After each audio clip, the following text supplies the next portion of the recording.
ಸ್ವಾಮಿಗಳು ಪರಾವಳ ತಿಳಿಸಿ.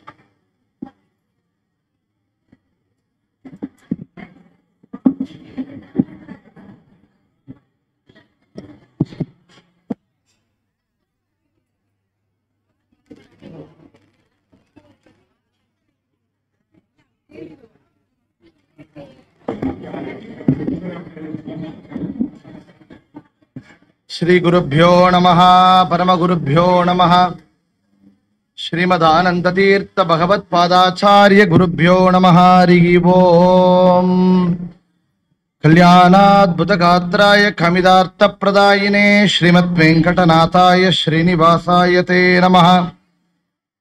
ಹಯಗ್ರೀವ ಹಯಗ್ರೀವ ಹಯಗ್ರೀವೇದ್ಯೋಪದೇತ್ ತಸ್ಯ ನಿಸ್ಸರತೆ ವಾಣಿ ಜನ್ಗಗನ್ಯಾ ಪ್ರವಾಹವತ್. ಕೃಷ್ಣಾಯ ವಾಸುದೇವಾಯ ದೇವಕೀ ನಂದನಾಯ ಚ ನಂದಗೋಪಕುಮಾರಾಯ ಗೋವಿಂದಾಯ ನಮೋ ನಮಃ. ಅಭ್ರಮಂ ಭಂಗರಹಿತಂ ಅಜಡಂ ವಿಮಲಂ ಸದಾ ಆನಂದತೀರ್ಥಮಧುಲಂ ಭಜೆ ತಾಪತ್ರಯಾಪಹಂ. ಚಿತ್ರೈಃ ಪದೈಶ್ಚ ಗಂಭೀರೈಃ ವಾಕ್ಯೈರ್ಮಾಣೈರಖಂಡಿತೈಃ ಗುರುಭಾವಂ ವ್ಯಂಜಯಂತಿ ಭಾತಿ ಶ್ರೀ ಜಯತೀರ್ಥವಾಕ್. ತಂ ವಂದೇ ನೃಸಿಂಹತೀರ್ಥನಿಲಯಂ ಶ್ರೀವ್ಯಾಸರಾಟ್ ಪೂಜಿತಂ ಧ್ಯಾಯಂತಂ ಮನಸಾ ನೃಸಿಂಹಚರಣಂ ಶ್ರೀಪಾದರಾಜಂ ಗುರುಂ. ಅರ್ತಿಕಲ್ಪಿತಕಲ್ಪೋಯಂ ಪ್ರದ್ಯರ್ತಿಗಜಕೇಸರಿ ಶ್ರೀವ್ಯಾಸತೀರ್ಥ ಗುರುರ್ಭೂಯಾತ್ ತಸ್ಮದಿಷ್ಟಾರ್ಥಸಿದ್ಧಯೇ. ತಪೋ ವಿದ್ಯಾ ವಿರಕ್ತ್ಯಾದಿ ಸದ್ಗುಣೋಕಾಕರಾಣಹಂ ವಾದಿರಾಜ ಗುರುನ್ ವಂದೇ ಹಯಗ್ರೀವ ಪದಾಶ್ರಯಾನ್. ಭಕ್ತಾನಾಂ ಮಾನಸಾಂ ಭೋಜ ಭಾಣವೇ ಕಾಮಧೇನವೇ ನಮತಾಂ ಕಲ್ಪತರವೇ ಜಯೀಂದ್ರ ಗುರವೇ ನಮಃ. ಭಾವಬೋಧ ಕೃತಂ ಸೇವೆ ರಘುತ್ತಮ ಮಹಾಗುರುಂ ಯಚ್ಚಿಷ್ಯ ಚಿಷ್ಯ ಚಿಷ್ಯಾದ್ಯಾಃ ಟಿಪ್ಪಣ್ಯಾಚಾರ್ಯ ಸಂಹಿತಾಃ ಕುಶಾಗ್ರಪತಯೇ ಬಾಣದ್ಯುತಯೇ ವಾದಿಪೀತಯೇ ಆರಾಧಿತ ಶ್ರೀಪತಯೇ ಶ್ರೀ ಸುಧೀಂದ್ರ ಯತಯೇ ನಮಃ. ಪೂಜ್ಯಾಯ ರಾಘವೇಂದ್ರಾಯ ಸತ್ಯಧರ್ಮರತಾಯ ಚ ಭಜತಾಂ ಕಲ್ಪವೃಕ್ಷಾಯ ನಮತಾಂ ಕಾಮಧೇನವೇ. ಆಪಾದಮೌಲಿಪರ್ಯಂತಂ ಗುರೂಣಾಮಾಕೃತಿಂ ಸ್ಮರೇತ್ ತೇನ ವಿಘ್ನಾಃ ಪ್ರಣಶ್ಯಂತಿ ಸಿದ್ಧ್ಯಂತಿ ಚ ಮನೋರಥಾಃ. ಶ್ರೀ ಗುರುಭ್ಯೋ ನಮಃ. ಹರಿ ಓಂ.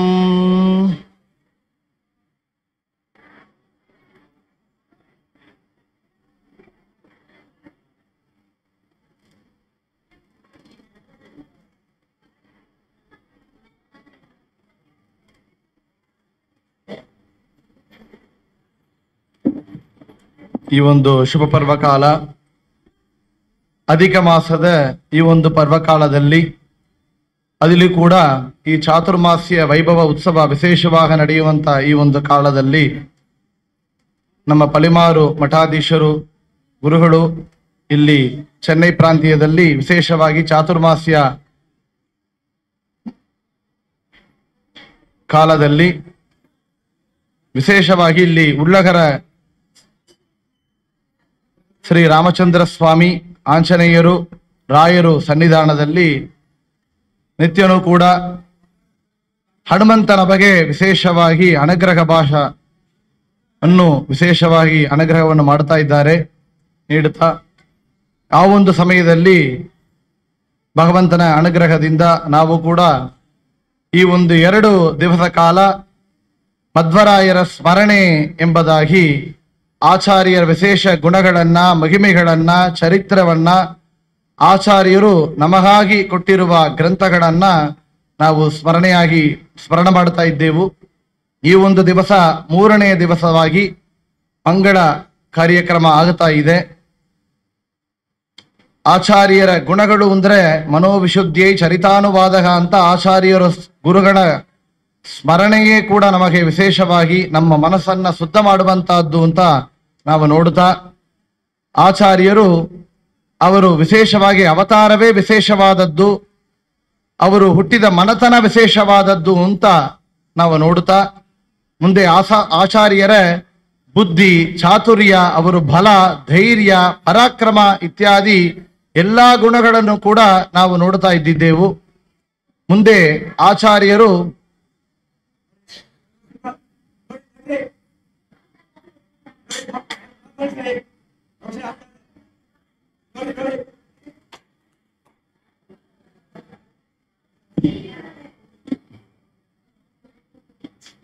ಆಚಾರ್ಯರು 64 ಕಲೆಗಳಲ್ಲಿ ಕೂಡ ಬಲ್ಲವರು ಅಂತ, ಚತುಷ್ಷಷ್ಟಿ ಕಲಾಕೋವಿದರು ಅಂತ ನಾವು ವಿಜಯೇಂದ್ರನ್ ಹೇಳಿದಂತೆ ಮೂಲಗುರುಗಳು ಆಚಾರ್ಯರ ಮಹಿಮೆಯನ್ನ ಕೂಡ ಅವರು ಗರಿಮಾ ಲಗಿಮಾ ಸಿದ್ಧಿ ಇತ್ಯಾದಿಗಳನ್ನ ಕೇಳುತ್ತಾ ಆಚಾರ್ಯರಲ್ಲ ಇರುವಂತಹ ಜ್ಞಾನ, ಅವರ ವಿದ್ಯೆ, ಅವರ ವಾಕ್ಪಟುತ್ವ, ಅವರ ಚಾತುರ್ಯ ಇತ್ಯಾದಿ ವಿಷಯಗಳನ್ನ ವಿಶೇಷವಾಗಿ ನೋಡುತ್ತಾ ಮುಂದೆ ನಿನ್ನೆ ಪ್ರವಚನದಲ್ಲಿ ಆಚಾರ್ಯರ ವಿದ್ಯಾಭ್ಯಾಸ ಕಾಲದಲ್ಲಿ ಅವರು ಪೂರ್ವಾಶ್ರಮದಲ್ಲಿ ಯಾವ ತರದ ವಿದ್ಯೆಯನ್ನು ಮಾಡಿದವರು, ಯಾವ ತರ ಅವರು ಚಾತುರ್ಯವನ್ನ ಪ್ರಕಟಣ ಮಾಡಿದರು, ವೈಷ್ಣವ ಮತ ಸಿದ್ಧ ಸಂಪ್ರದಾಯವನ್ನ ನಾವು ಸ್ಥಾಪನೆ ಮಾಡುತ್ತೇನೆ ಅಂತ ಅವರು ಮಾಡಿಕೊಂಡ ಸಂಕಲ್ಪ, ಅವರು ಸನ್ಯಾಸಾಶ್ರಮವನ್ನು ಸ್ವೀಕಾರ ಮಾಡಬೇಕಾದರೆ ಅವರು ತಾಯಿ ತಂದೆಗಳಿಂದ ಸಮ್ಮತವನ್ನು ಪಡೆದು ಹೇಗೆ ಸನ್ಯಾಸವನ್ನು ಸ್ವೀಕಾರ ಮಾಡಿದರು ಅಂತ ಆಚಾರ್ಯರ ವೈರಾಗ್ಯ ಯಾವ ತರ ಇಂತು ಎಂಬುದಾಗಿ ವಿಶೇಷವಾಗಿ ನೋಡುತ್ತಾ ಅದರಲ್ಲಿ ಕೂಡ ಆಚಾರ್ಯರು ವೇದಗಳ ಬಗ್ಗೆ ಅವರು ಎಷ್ಟೊಂದು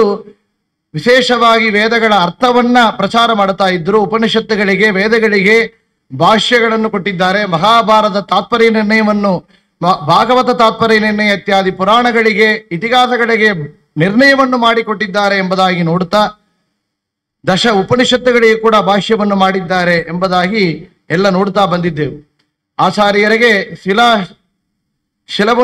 ಶಿಲೆಗಳನ್ನು ನಿರ್ಮಾಣ ಮಾಡುವಂತಹ ಸಾಮರ್ಥ್ಯ ಇತ್ತು, ಕಾವ್ಯ ರಚನೆ ಮಾಡುವಂತಹ ಸಾಮರ್ಥ್ಯ ಇತ್ತು, ಸಂಗೀತದಲ್ಲಿ ಕೂಡ ಅತ್ಯಂತ ಜ್ಞಾನ ಇತ್ತು, ಅದರಲ್ಲೆಲ್ಲ ಗ್ರಂಥವನ್ನು ಕೂಡ ಕೊಟ್ಟಿದ್ದಾರೆ ಎಂಬುದನ್ನ ನಾವು ನೋಡಿದ್ದೆವು. ವಿಶೇಷವಾಗಿ ಆಚಾರ್ಯರ ವೈರಾಗ್ಯವನ್ನು ನೋಡಿದೆವು. ಆಚಾರ್ಯರು ಮೊನ್ನೆ ಗುರುಗಳು ಹೇಳಿಕೊಟ್ರು, ಗಂಗೆಯನ್ನ ದಾಟಿಸಬೇಕಾದರೆ ಅಲ್ಲಿದ್ದ ಒಂದು ಮುಸ್ಲಿಂ ರಾಜನ ಜೊತೆಯನ್ನ ಆಚಾರ್ಯರು ಮಾತಾಡಿಸಿರು ಅಂತ. ಆಚಾರ್ಯರಿಗೆ ಎಲ್ಲಾ ಭಾಷೆಗಳು ಬಂದಿತ್ತು ಅಂತ ಕೇಳ್ತೇವೆ. ರಾಯರ ಚರಿತ್ರೆಯಲ್ಲಿ ಕೇಳುತ್ತೇವೆ ನೋಡಿ, ರಾಯರು ಇವತ್ತು ಕೂಡ ಬೃಂದಾವನದಲ್ಲಿ ಇದ್ದಾರೆ ಎಂಬುದು ವಿಶೇಷ.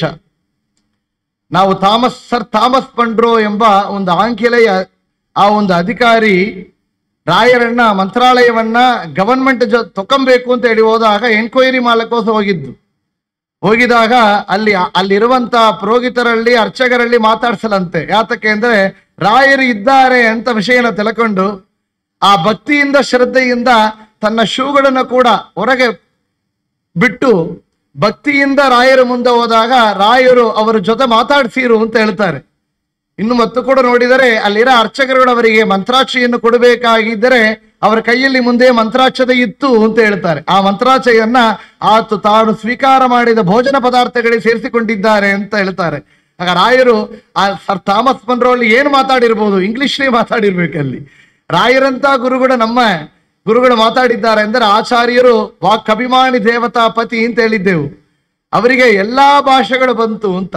ರಾಮಚಂದ್ರ ಮೂರ್ತಿ ಕೊಂಡಾಡಿದ ಹನುಮಂತನ ವಾಕ್ಪಟುತ್ವವನ್ನ ಅಂತ ನಿನ್ನ ನೋಡಿದೆವು. ಮುಖದಲ್ಲಿ ಕೆಂಚಿತಪ ಶಬ್ದ ಇವಾಗೆಲ್ಲವೆಂದು ಮುಖ್ಯ ಪ್ರಾಣನನು ರಾಮನನ್ನು ಗಡಿಸಿದ ಅಂತ ವಾಯುದೇವರು ಆ ಮುಸ್ಲಿಂ ರಾಜ ಜೊತೆ ಉರ್ದು ಭಾಷೆಯಲ್ಲಿಯೇ ಮಾತಾಡಿರ್ಬೇಕು ಅಂತ ಹೇಳ್ತಾರೆ. ಅಂತ ಸುಂದರವಾದ ಭಾಷೆಯಲ್ಲಿ ಮಾತಾಡಿದಾಗ ರಾಜ ನಿಮಗೇನು ಬೇಕು, ನಮ್ಮ ರಾಜ್ಯದಲ್ಲಿ ಅರ್ಧ ಕೊಡ್ತೇನೆ ಅಂತ ಹೇಳಿದಾಗ ಕೂಡ ಆಚಾರ್ಯರು ಹೇಳಿದಿರುವಂತೆ ನಮಗೆ ಯಾತಕ್ಕೆ ರಾಜ್ಯ, ಯಾತಕ್ಕೆ ಅಂದ್ರೆ ನಾವು ಸನ್ಯಾಸಿಗಳು, ನಾವು ಸಕಲವನ್ನು ತ್ಯಾಗ ಮಾಡಿ ಇಲ್ಲಿ ಬಂದಿದ್ದೆವು, ನಮಗೆ ರಾಜ್ಯಗಳು ಬೇಡ. ಯಾತಕ್ಕೆ ಅಂದ್ರೆ ನಾವು ವಿರಕ್ತ ಶಿಖಾಮಣಿಗಳು, ನಮಗೆ ನಾವಿಲ್ಲಿ ರಾಜ್ಯಕ್ಕಾಗಿ ಬಂದವರಲ್ಲ, ನಾವು ಜ್ಞಾನ ಕಾರ್ಯಕ್ಕಾಗಿ ಬಂದವರು, ತತ್ವಪ್ರಚಾರಕ್ಕಾಗಿ ಬಂದವರು. ಅದಕ್ಕೋಸ್ಕರವೇ ನಮ್ಮ ವಿದ್ಯಾ ಪ್ರಸನ್ನ ತೀರ್ಥರು ಸುಂದರವಾಗಿ ವರ್ಣನೆ ಮಾಡ್ತಾರೆ ಆಚಾರ್ಯರನ್ನ. ಎಂತ ವೈರಾಗ್ಯ ಹನುಮಂತ, ಎಂತ ಸೌಭಾಗ್ಯ ಗುಣವಂತ, ಎಂತ ವೈರಾಗ್ಯ ಹನುಮಂತ.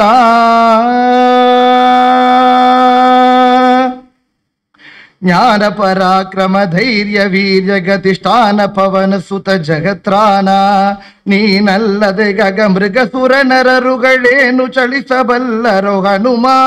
ಪ್ರಾಣ ಭಾವಿ ಚತುರಾನ ಭುವಿಯೊಳಗೇನು ರುಚಿಯೋ ಕಲ್ಯಾಣ ಚರಿತ ನಿನಗೆ. ಎಂತ ವೈರಾಗ್ಯ ಹನುಮಂತ. ಆಚಾರ್ಯರಲ್ಲಿ ಎಷ್ಟು ಗುಣಗಳಿತ್ತು? ಜ್ಞಾನ, ಪರಾಕ್ರಮ, ಧೈರ್ಯ, ವೀರ್ಯ, ಗತಿಷ್ಠಾನ, ಪವನ ಸುತ ಜಗತ್ಪ್ರಾಣ ಅಂದ್ರು ವಿದ್ಯಾಪ್ರಸನ್ನ ತೀರ್ಥರು.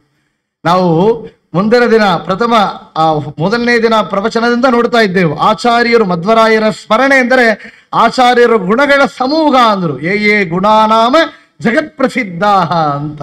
ಎಂಥ ಗುಣಗಳು? ಜ್ಞಾನ, ಪರಾಕ್ರಮ, ಧೈರ್ಯ, ವೀರ್ಯ, ವೈರಾಗ್ಯವಂತ ಎಲ್ಲ ಒಳ್ಳ ಗುಣಗಳನ್ನ, ಜಗತ್ ಪ್ರಸಿದ್ಧಿಯಾದ ಗುಣಗಳನ್ನ ಭಗವಂತನ ಅನುಗ್ರಹದಿಂದ, ಭಗವಂತ ಅನಂತಾನಂತ ಕಲ್ಯಾಣ ಗುಣ ಪರಿಪೂರ್ಣ ಅಂತ ಉಪಾಸನ ಮಾಡುವವರು ಭಗವಂತನ ಗುಣಗಳಲ್ಲಿ ಅವರು ಆಚಾರ್ಯರ ವಿಶೇಷವಾದ ಗುಣಗಳನ್ನು ಪಡೆದಿದ್ದಾರೆ ಅಂತ ಆಚಾರ್ಯರ ವೈರಾಗ್ಯವನ್ನು ನೋಡುತ್ತಾ ಮುಂದೆ ಆಚಾರ್ಯರು ನಿತ್ಯ ಕರ್ಮಾನುಷ್ಠಾನಗಳನ್ನ ಹೆಂಗ ಮಾಡಿದರು ಅಂತ ಅವರು ಸುಮಧ್ವವಿಜಯ ಮಹಾಕಾವ್ಯ ವರ್ಣನ ಮಾಡ್ತಾ ಇದೆ.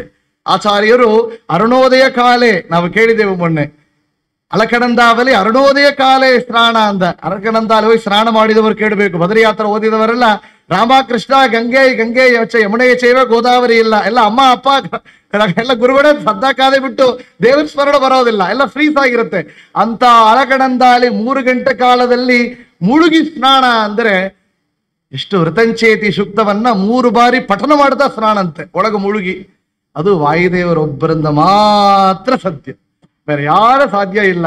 ಅಂತ ಸ್ನಾನಗಳನ್ನು ಮಾಡುತ್ತಾ ಊರ್ಧ್ವಪುಂಡ್ರ ಧಾರಣವನ್ನು ಧರಿಸಿ ನಿರ್ಮಾಲ್ಯ ವಿಸರ್ಜನವನ್ನು ಮಾಡಿ ಊರ್ಧ್ವಪುಂಡ್ರ ಧಾರಣ ಮಾಡಿಸಿ ಜಪತಪ ಅನುಷ್ಠಾನಗಳನ್ನ ಮಾಡುತ್ತಾ ಶಿಷ್ಯರಿಗೆ ಮತ್ತು ಪ್ರವಚನಗಳನ್ನ ಮಾಡುತ್ತಾ ಅಲ್ಲಲ್ಲಿ ಪಾದ ಪೂಜೆಯನ್ನು ಸ್ವೀಕಾರ ಮಾಡುತ್ತಾ ನಡೆದೇ ಯಾತ್ರೆಯನ್ನು ಮಾಡುತ್ತಾ ಮುಂದೆ ನೋಡಿ ಮಧ್ಯಾಹ್ನ ಕಾಲದಲ್ಲಿ ಮತ್ತು ಸೂರ್ಯ ಉಚ್ಚಿ ಕಾಲದಲ್ಲಿ ಬರುವಂತಹ ಸಮಯದಲ್ಲಿ ಮಧ್ಯಾಹ್ನ ಕಾಲದಲ್ಲಿ ಸ್ನಾನ ಮಾಡಿ ರಾಮದೇವರ ಪೂಜೆ ಇತ್ಯಾದಿ ಪೂಜೆಗಳನ್ನು ಮಾಡುತ್ತಾ ಮತ್ತು ಭಿಕ್ಷೆಯನ್ನು ಸ್ವೀಕಾರ ಮಾಡಿ ಮತ್ತು ಗ್ರಂಥಗಳ ರಚನೆ, ಪಾಠ, ಪ್ರವಚನ, ಅಲ್ಲಲ್ಲಿ ರಾಜರಿಗೆ ಮಾರ್ಗದರ್ಶನ ಇಷ್ಟು ಮಾಡಿದ್ದಾರಲ್ಲ ಆಚಾರ್ಯರ ಅಷ್ಟೊಂದು ಅನುಷ್ಠಾನ.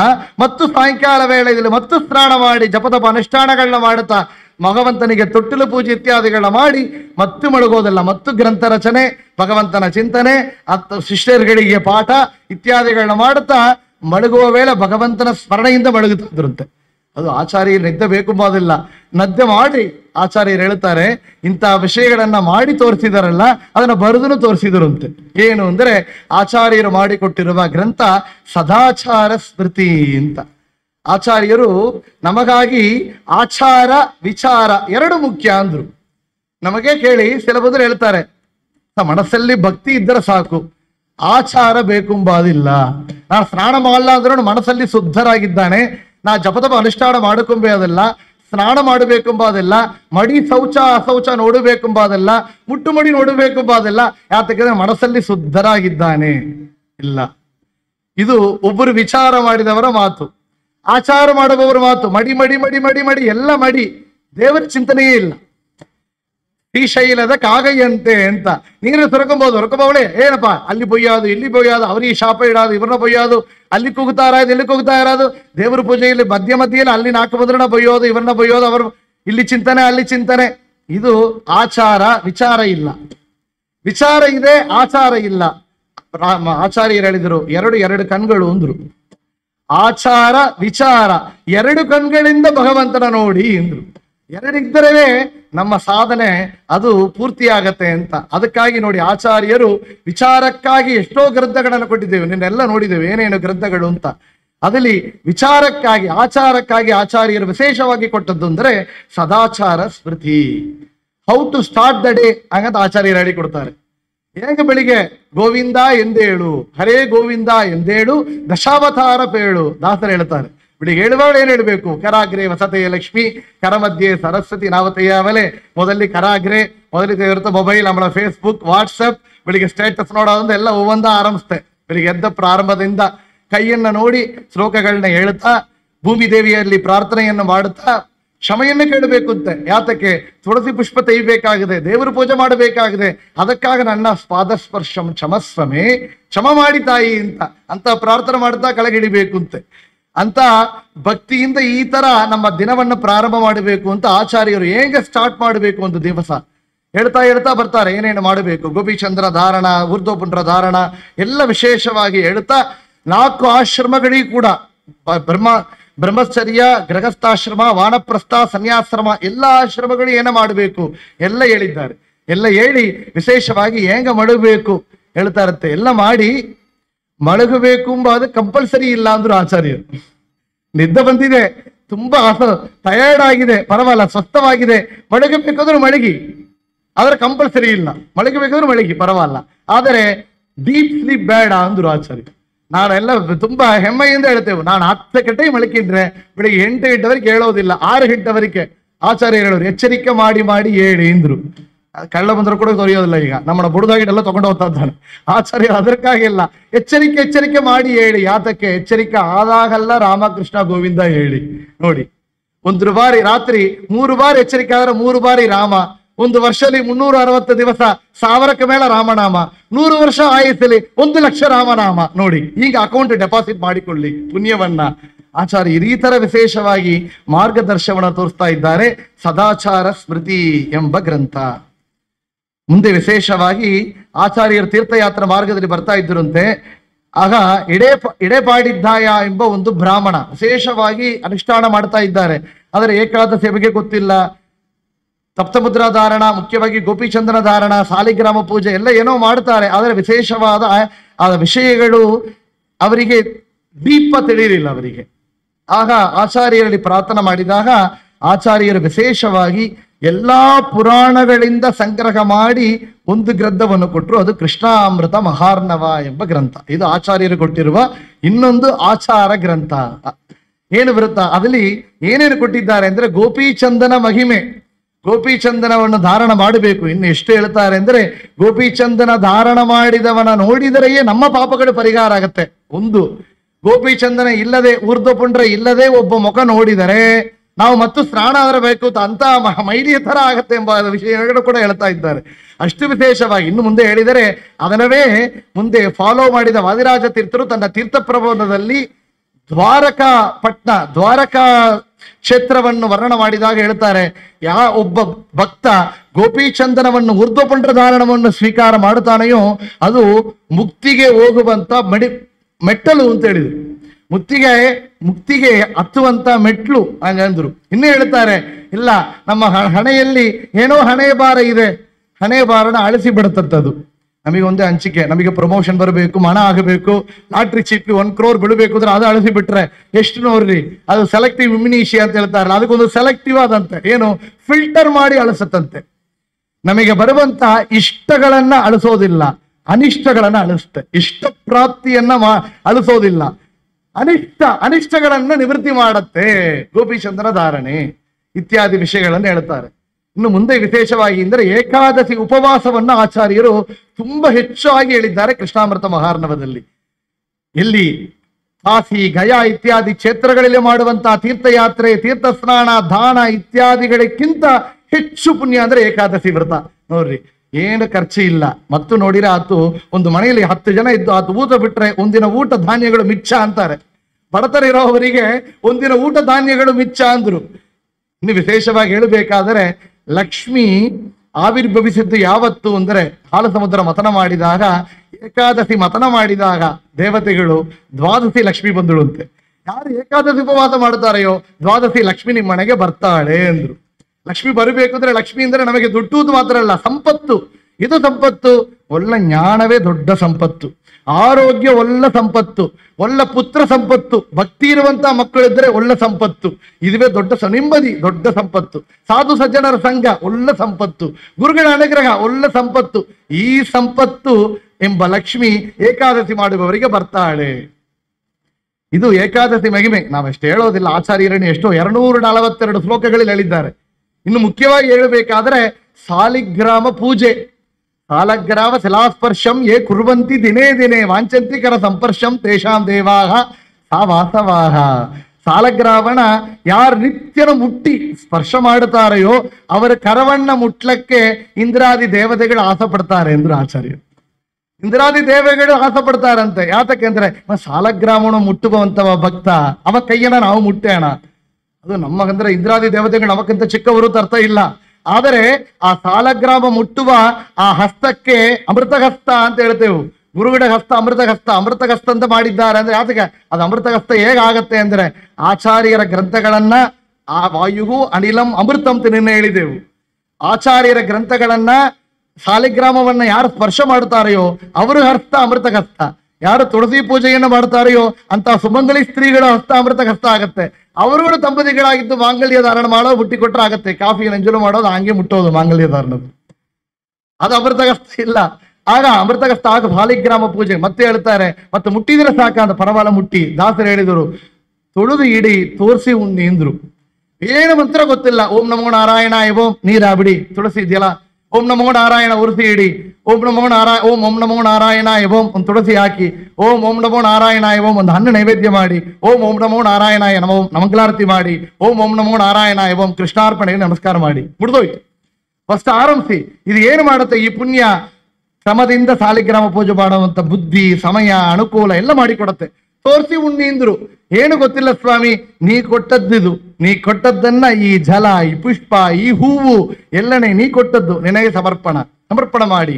ಸಾಲಿಗ್ರಾಮ ಎಂತದ್ದು? ಅದು ಚಕ್ರಾಣಿಗೆ ಅಪ್ಪನ ಹೇಳ್ತಾರೆ. ದ್ವಾರಕೆಯಲ್ಲಿ ನಮಗಾಗುವಂತಹ ಚಕ್ರಾಣಿಗೆ ಅದು ಸಾಲಿಗ್ರಾಮ ಜೊತೆಯಾಗಿಟ್ಟು ಪೂಜೆ ಮಾಡಬೇಕು ಇತ್ಯಾದಿ ವಿಷಯಗಳನ್ನ ಕೃಷ್ಣಾಮೃತ ಮಹಾರ್ಣವ ಎಂಬ ಗ್ರಂಥ. ಮಹಾರ್ಣವ ಅಂದ್ರೆ ಸಮುದ್ರ. ಮುಂದೆ ಆಚಾರ್ಯರು ಲವಣ ಸಮುದ್ರ, ಉಪ್ಪು ಸಮುದ್ರನ ದಾಂಟಿರು. ಈಗ ಕೃಷ್ಣಾಮೃತ ಎಂಬ ಸಮುದ್ರವನ್ನು ನಮಗೆ ಕೊಟ್ಟಿದ್ದಾರೆ. ಈ ಸಮುದ್ರ ಭವಸಮುದ್ರ, ಸಂಸಾರ ಸಮುದ್ರವನ್ನ ದಾಟುವಂತಹ ಒಂದು ಗ್ರಂಥ, ನಮಗೆ ದಾಟುವಂತಹ ಮಾರ್ಗ ಕೊಡುವಂತಹ ಗ್ರಂಥ ಅಂತ ಹೇಳಿ ಈ ಕೃಷ್ಣಾಮೃತ ಮಹಾರ್ಣವ ಎಂಬ ಗ್ರಂಥವನ್ನ ನಾವು ತಿಳಿಯುತ್ತೇವೆ.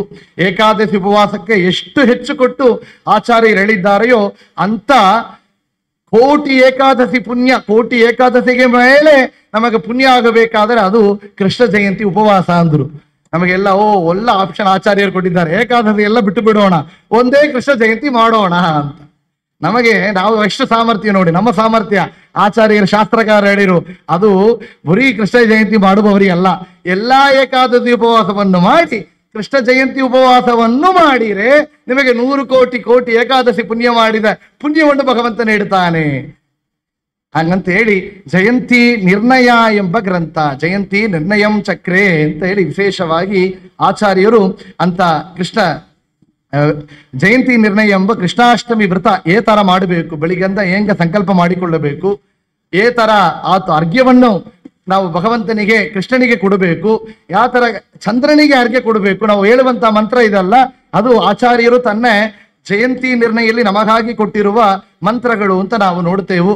ಅಂತ ವಿಶೇಷವಾದ ಜಯಂತಿ ನಿರ್ಣಯ, ಕೃಷ್ಣಾಷ್ಟಮಿ, ಕೃಷ್ಣ ಜಯಂತಿ ಉಪವಾಸವನ್ನ ವಿಶೇಷವಾಗಿ ಮಾಡಬೇಕು. ರೋಗಿಣ್ಯಾಂ ಅರ್ಧರಾತ್ರೇಶು ಯಥಾ ಕಾಲಾಷ್ಟಮಿ ಭವೇತ್ ಅಂತ ಗ್ರಂಥದಲ್ಲಿ ಪ್ರಾರಂಭ ಮಾಡಿ ವಿಶೇಷವಾಗಿ ಕೊಟ್ಟಿದ್ದಾರೆ. ಜಯಂತಿ ನಿರ್ಣಯಂ ಚಕ್ರೆ ದೇವಕಿ ಗರ್ಭಜನ್ಮಣಃ ಅಂತ ವ್ಯಾಸರಾಜರು ತನ್ನ ಗ್ರಂಥಮಾಲಿಕಾ ಸ್ತೋತ್ರದಲ್ಲಿ ಈ ಗ್ರಂಥ ಬಗ್ಗೆ ಕೋಟ್ ಮಾಡ್ತಾರೆ.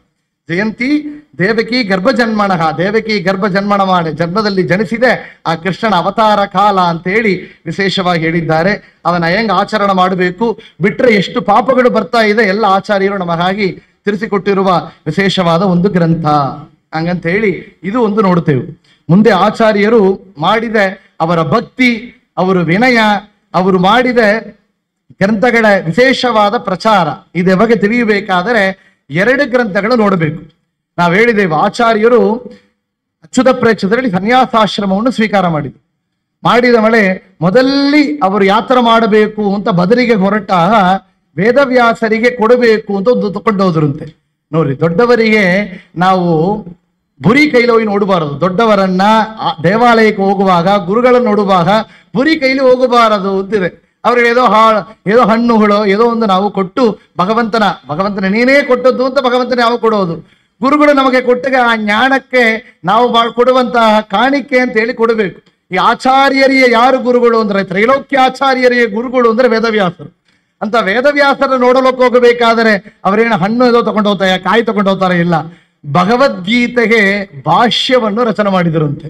ಗೀತಾ ಭಾಷ್ಯಂ ಚಕಾರಾಸೌ ಪ್ರಥಮಂ ತುಷ್ಟಿದಂ ಹರೇಹೇ ಅಂತ ಹೇಳ್ತಾರೆ. ಗೀತಾ ಭಾಷ್ಯ ಎಂಬ ಗ್ರಂಥ ಆಚಾರ್ಯರು ಮೊದಲೇ ಮಾಡಿದ ಗ್ರಂಥ. ನಿನ್ನ ನೋಡಿದೆವು, ಆಚಾರ್ಯರು ಹೇಳಿದರು, ತ್ರಯೋರ್ಥಾಹ ಸರ್ವವೇದೇಶು ದಶಾರ್ಥಾಹ ಸರ್ವಭಾರತೆ ವಿಷ್ಣೋಹೋ ಸಹಸ್ರನಾಮ ಅಪಿ ನಿರಂತರ ಶತಾರ್ಥಕಂತ. ವೇದಗಳಿಗೆ ಕಮ್ಮಿ ಪಕ್ಷ 3 ಅರ್ಥಗಳಿಗಿದೆ.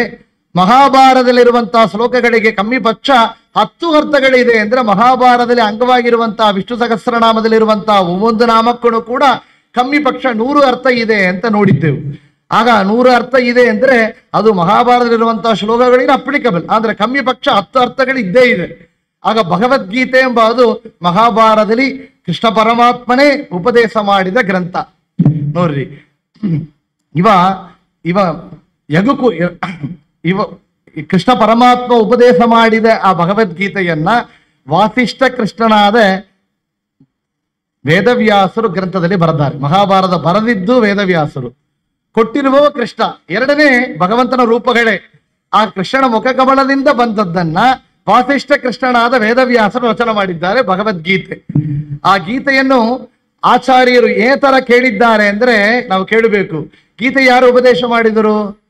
ಕೃಷ್ಣ ಪರಮಾತ್ಮ ಅರ್ಜುನನಿಗೆ ಉಪದೇಶ ಮಾಡಿದ. ಇದು ನಾವು ಕೇಳುವಂತಹದ್ದು. ಆದರೆ ವಿಶೇಷವಾಗಿ ಕೇಳಿದ್ದು ಯಾರು ಅಂದರೆ, ನಮ್ಮ ಗುರುಗಳು ತಿಳಿಸದಂತೆ ಅರ್ಜುನ ರಥದಲ್ಲಿ ಧ್ವಜದಲ್ಲಿ ಇದ್ದ ಹನುಮಂತ ಅಂತ ಹೇಳಿದ್ರು.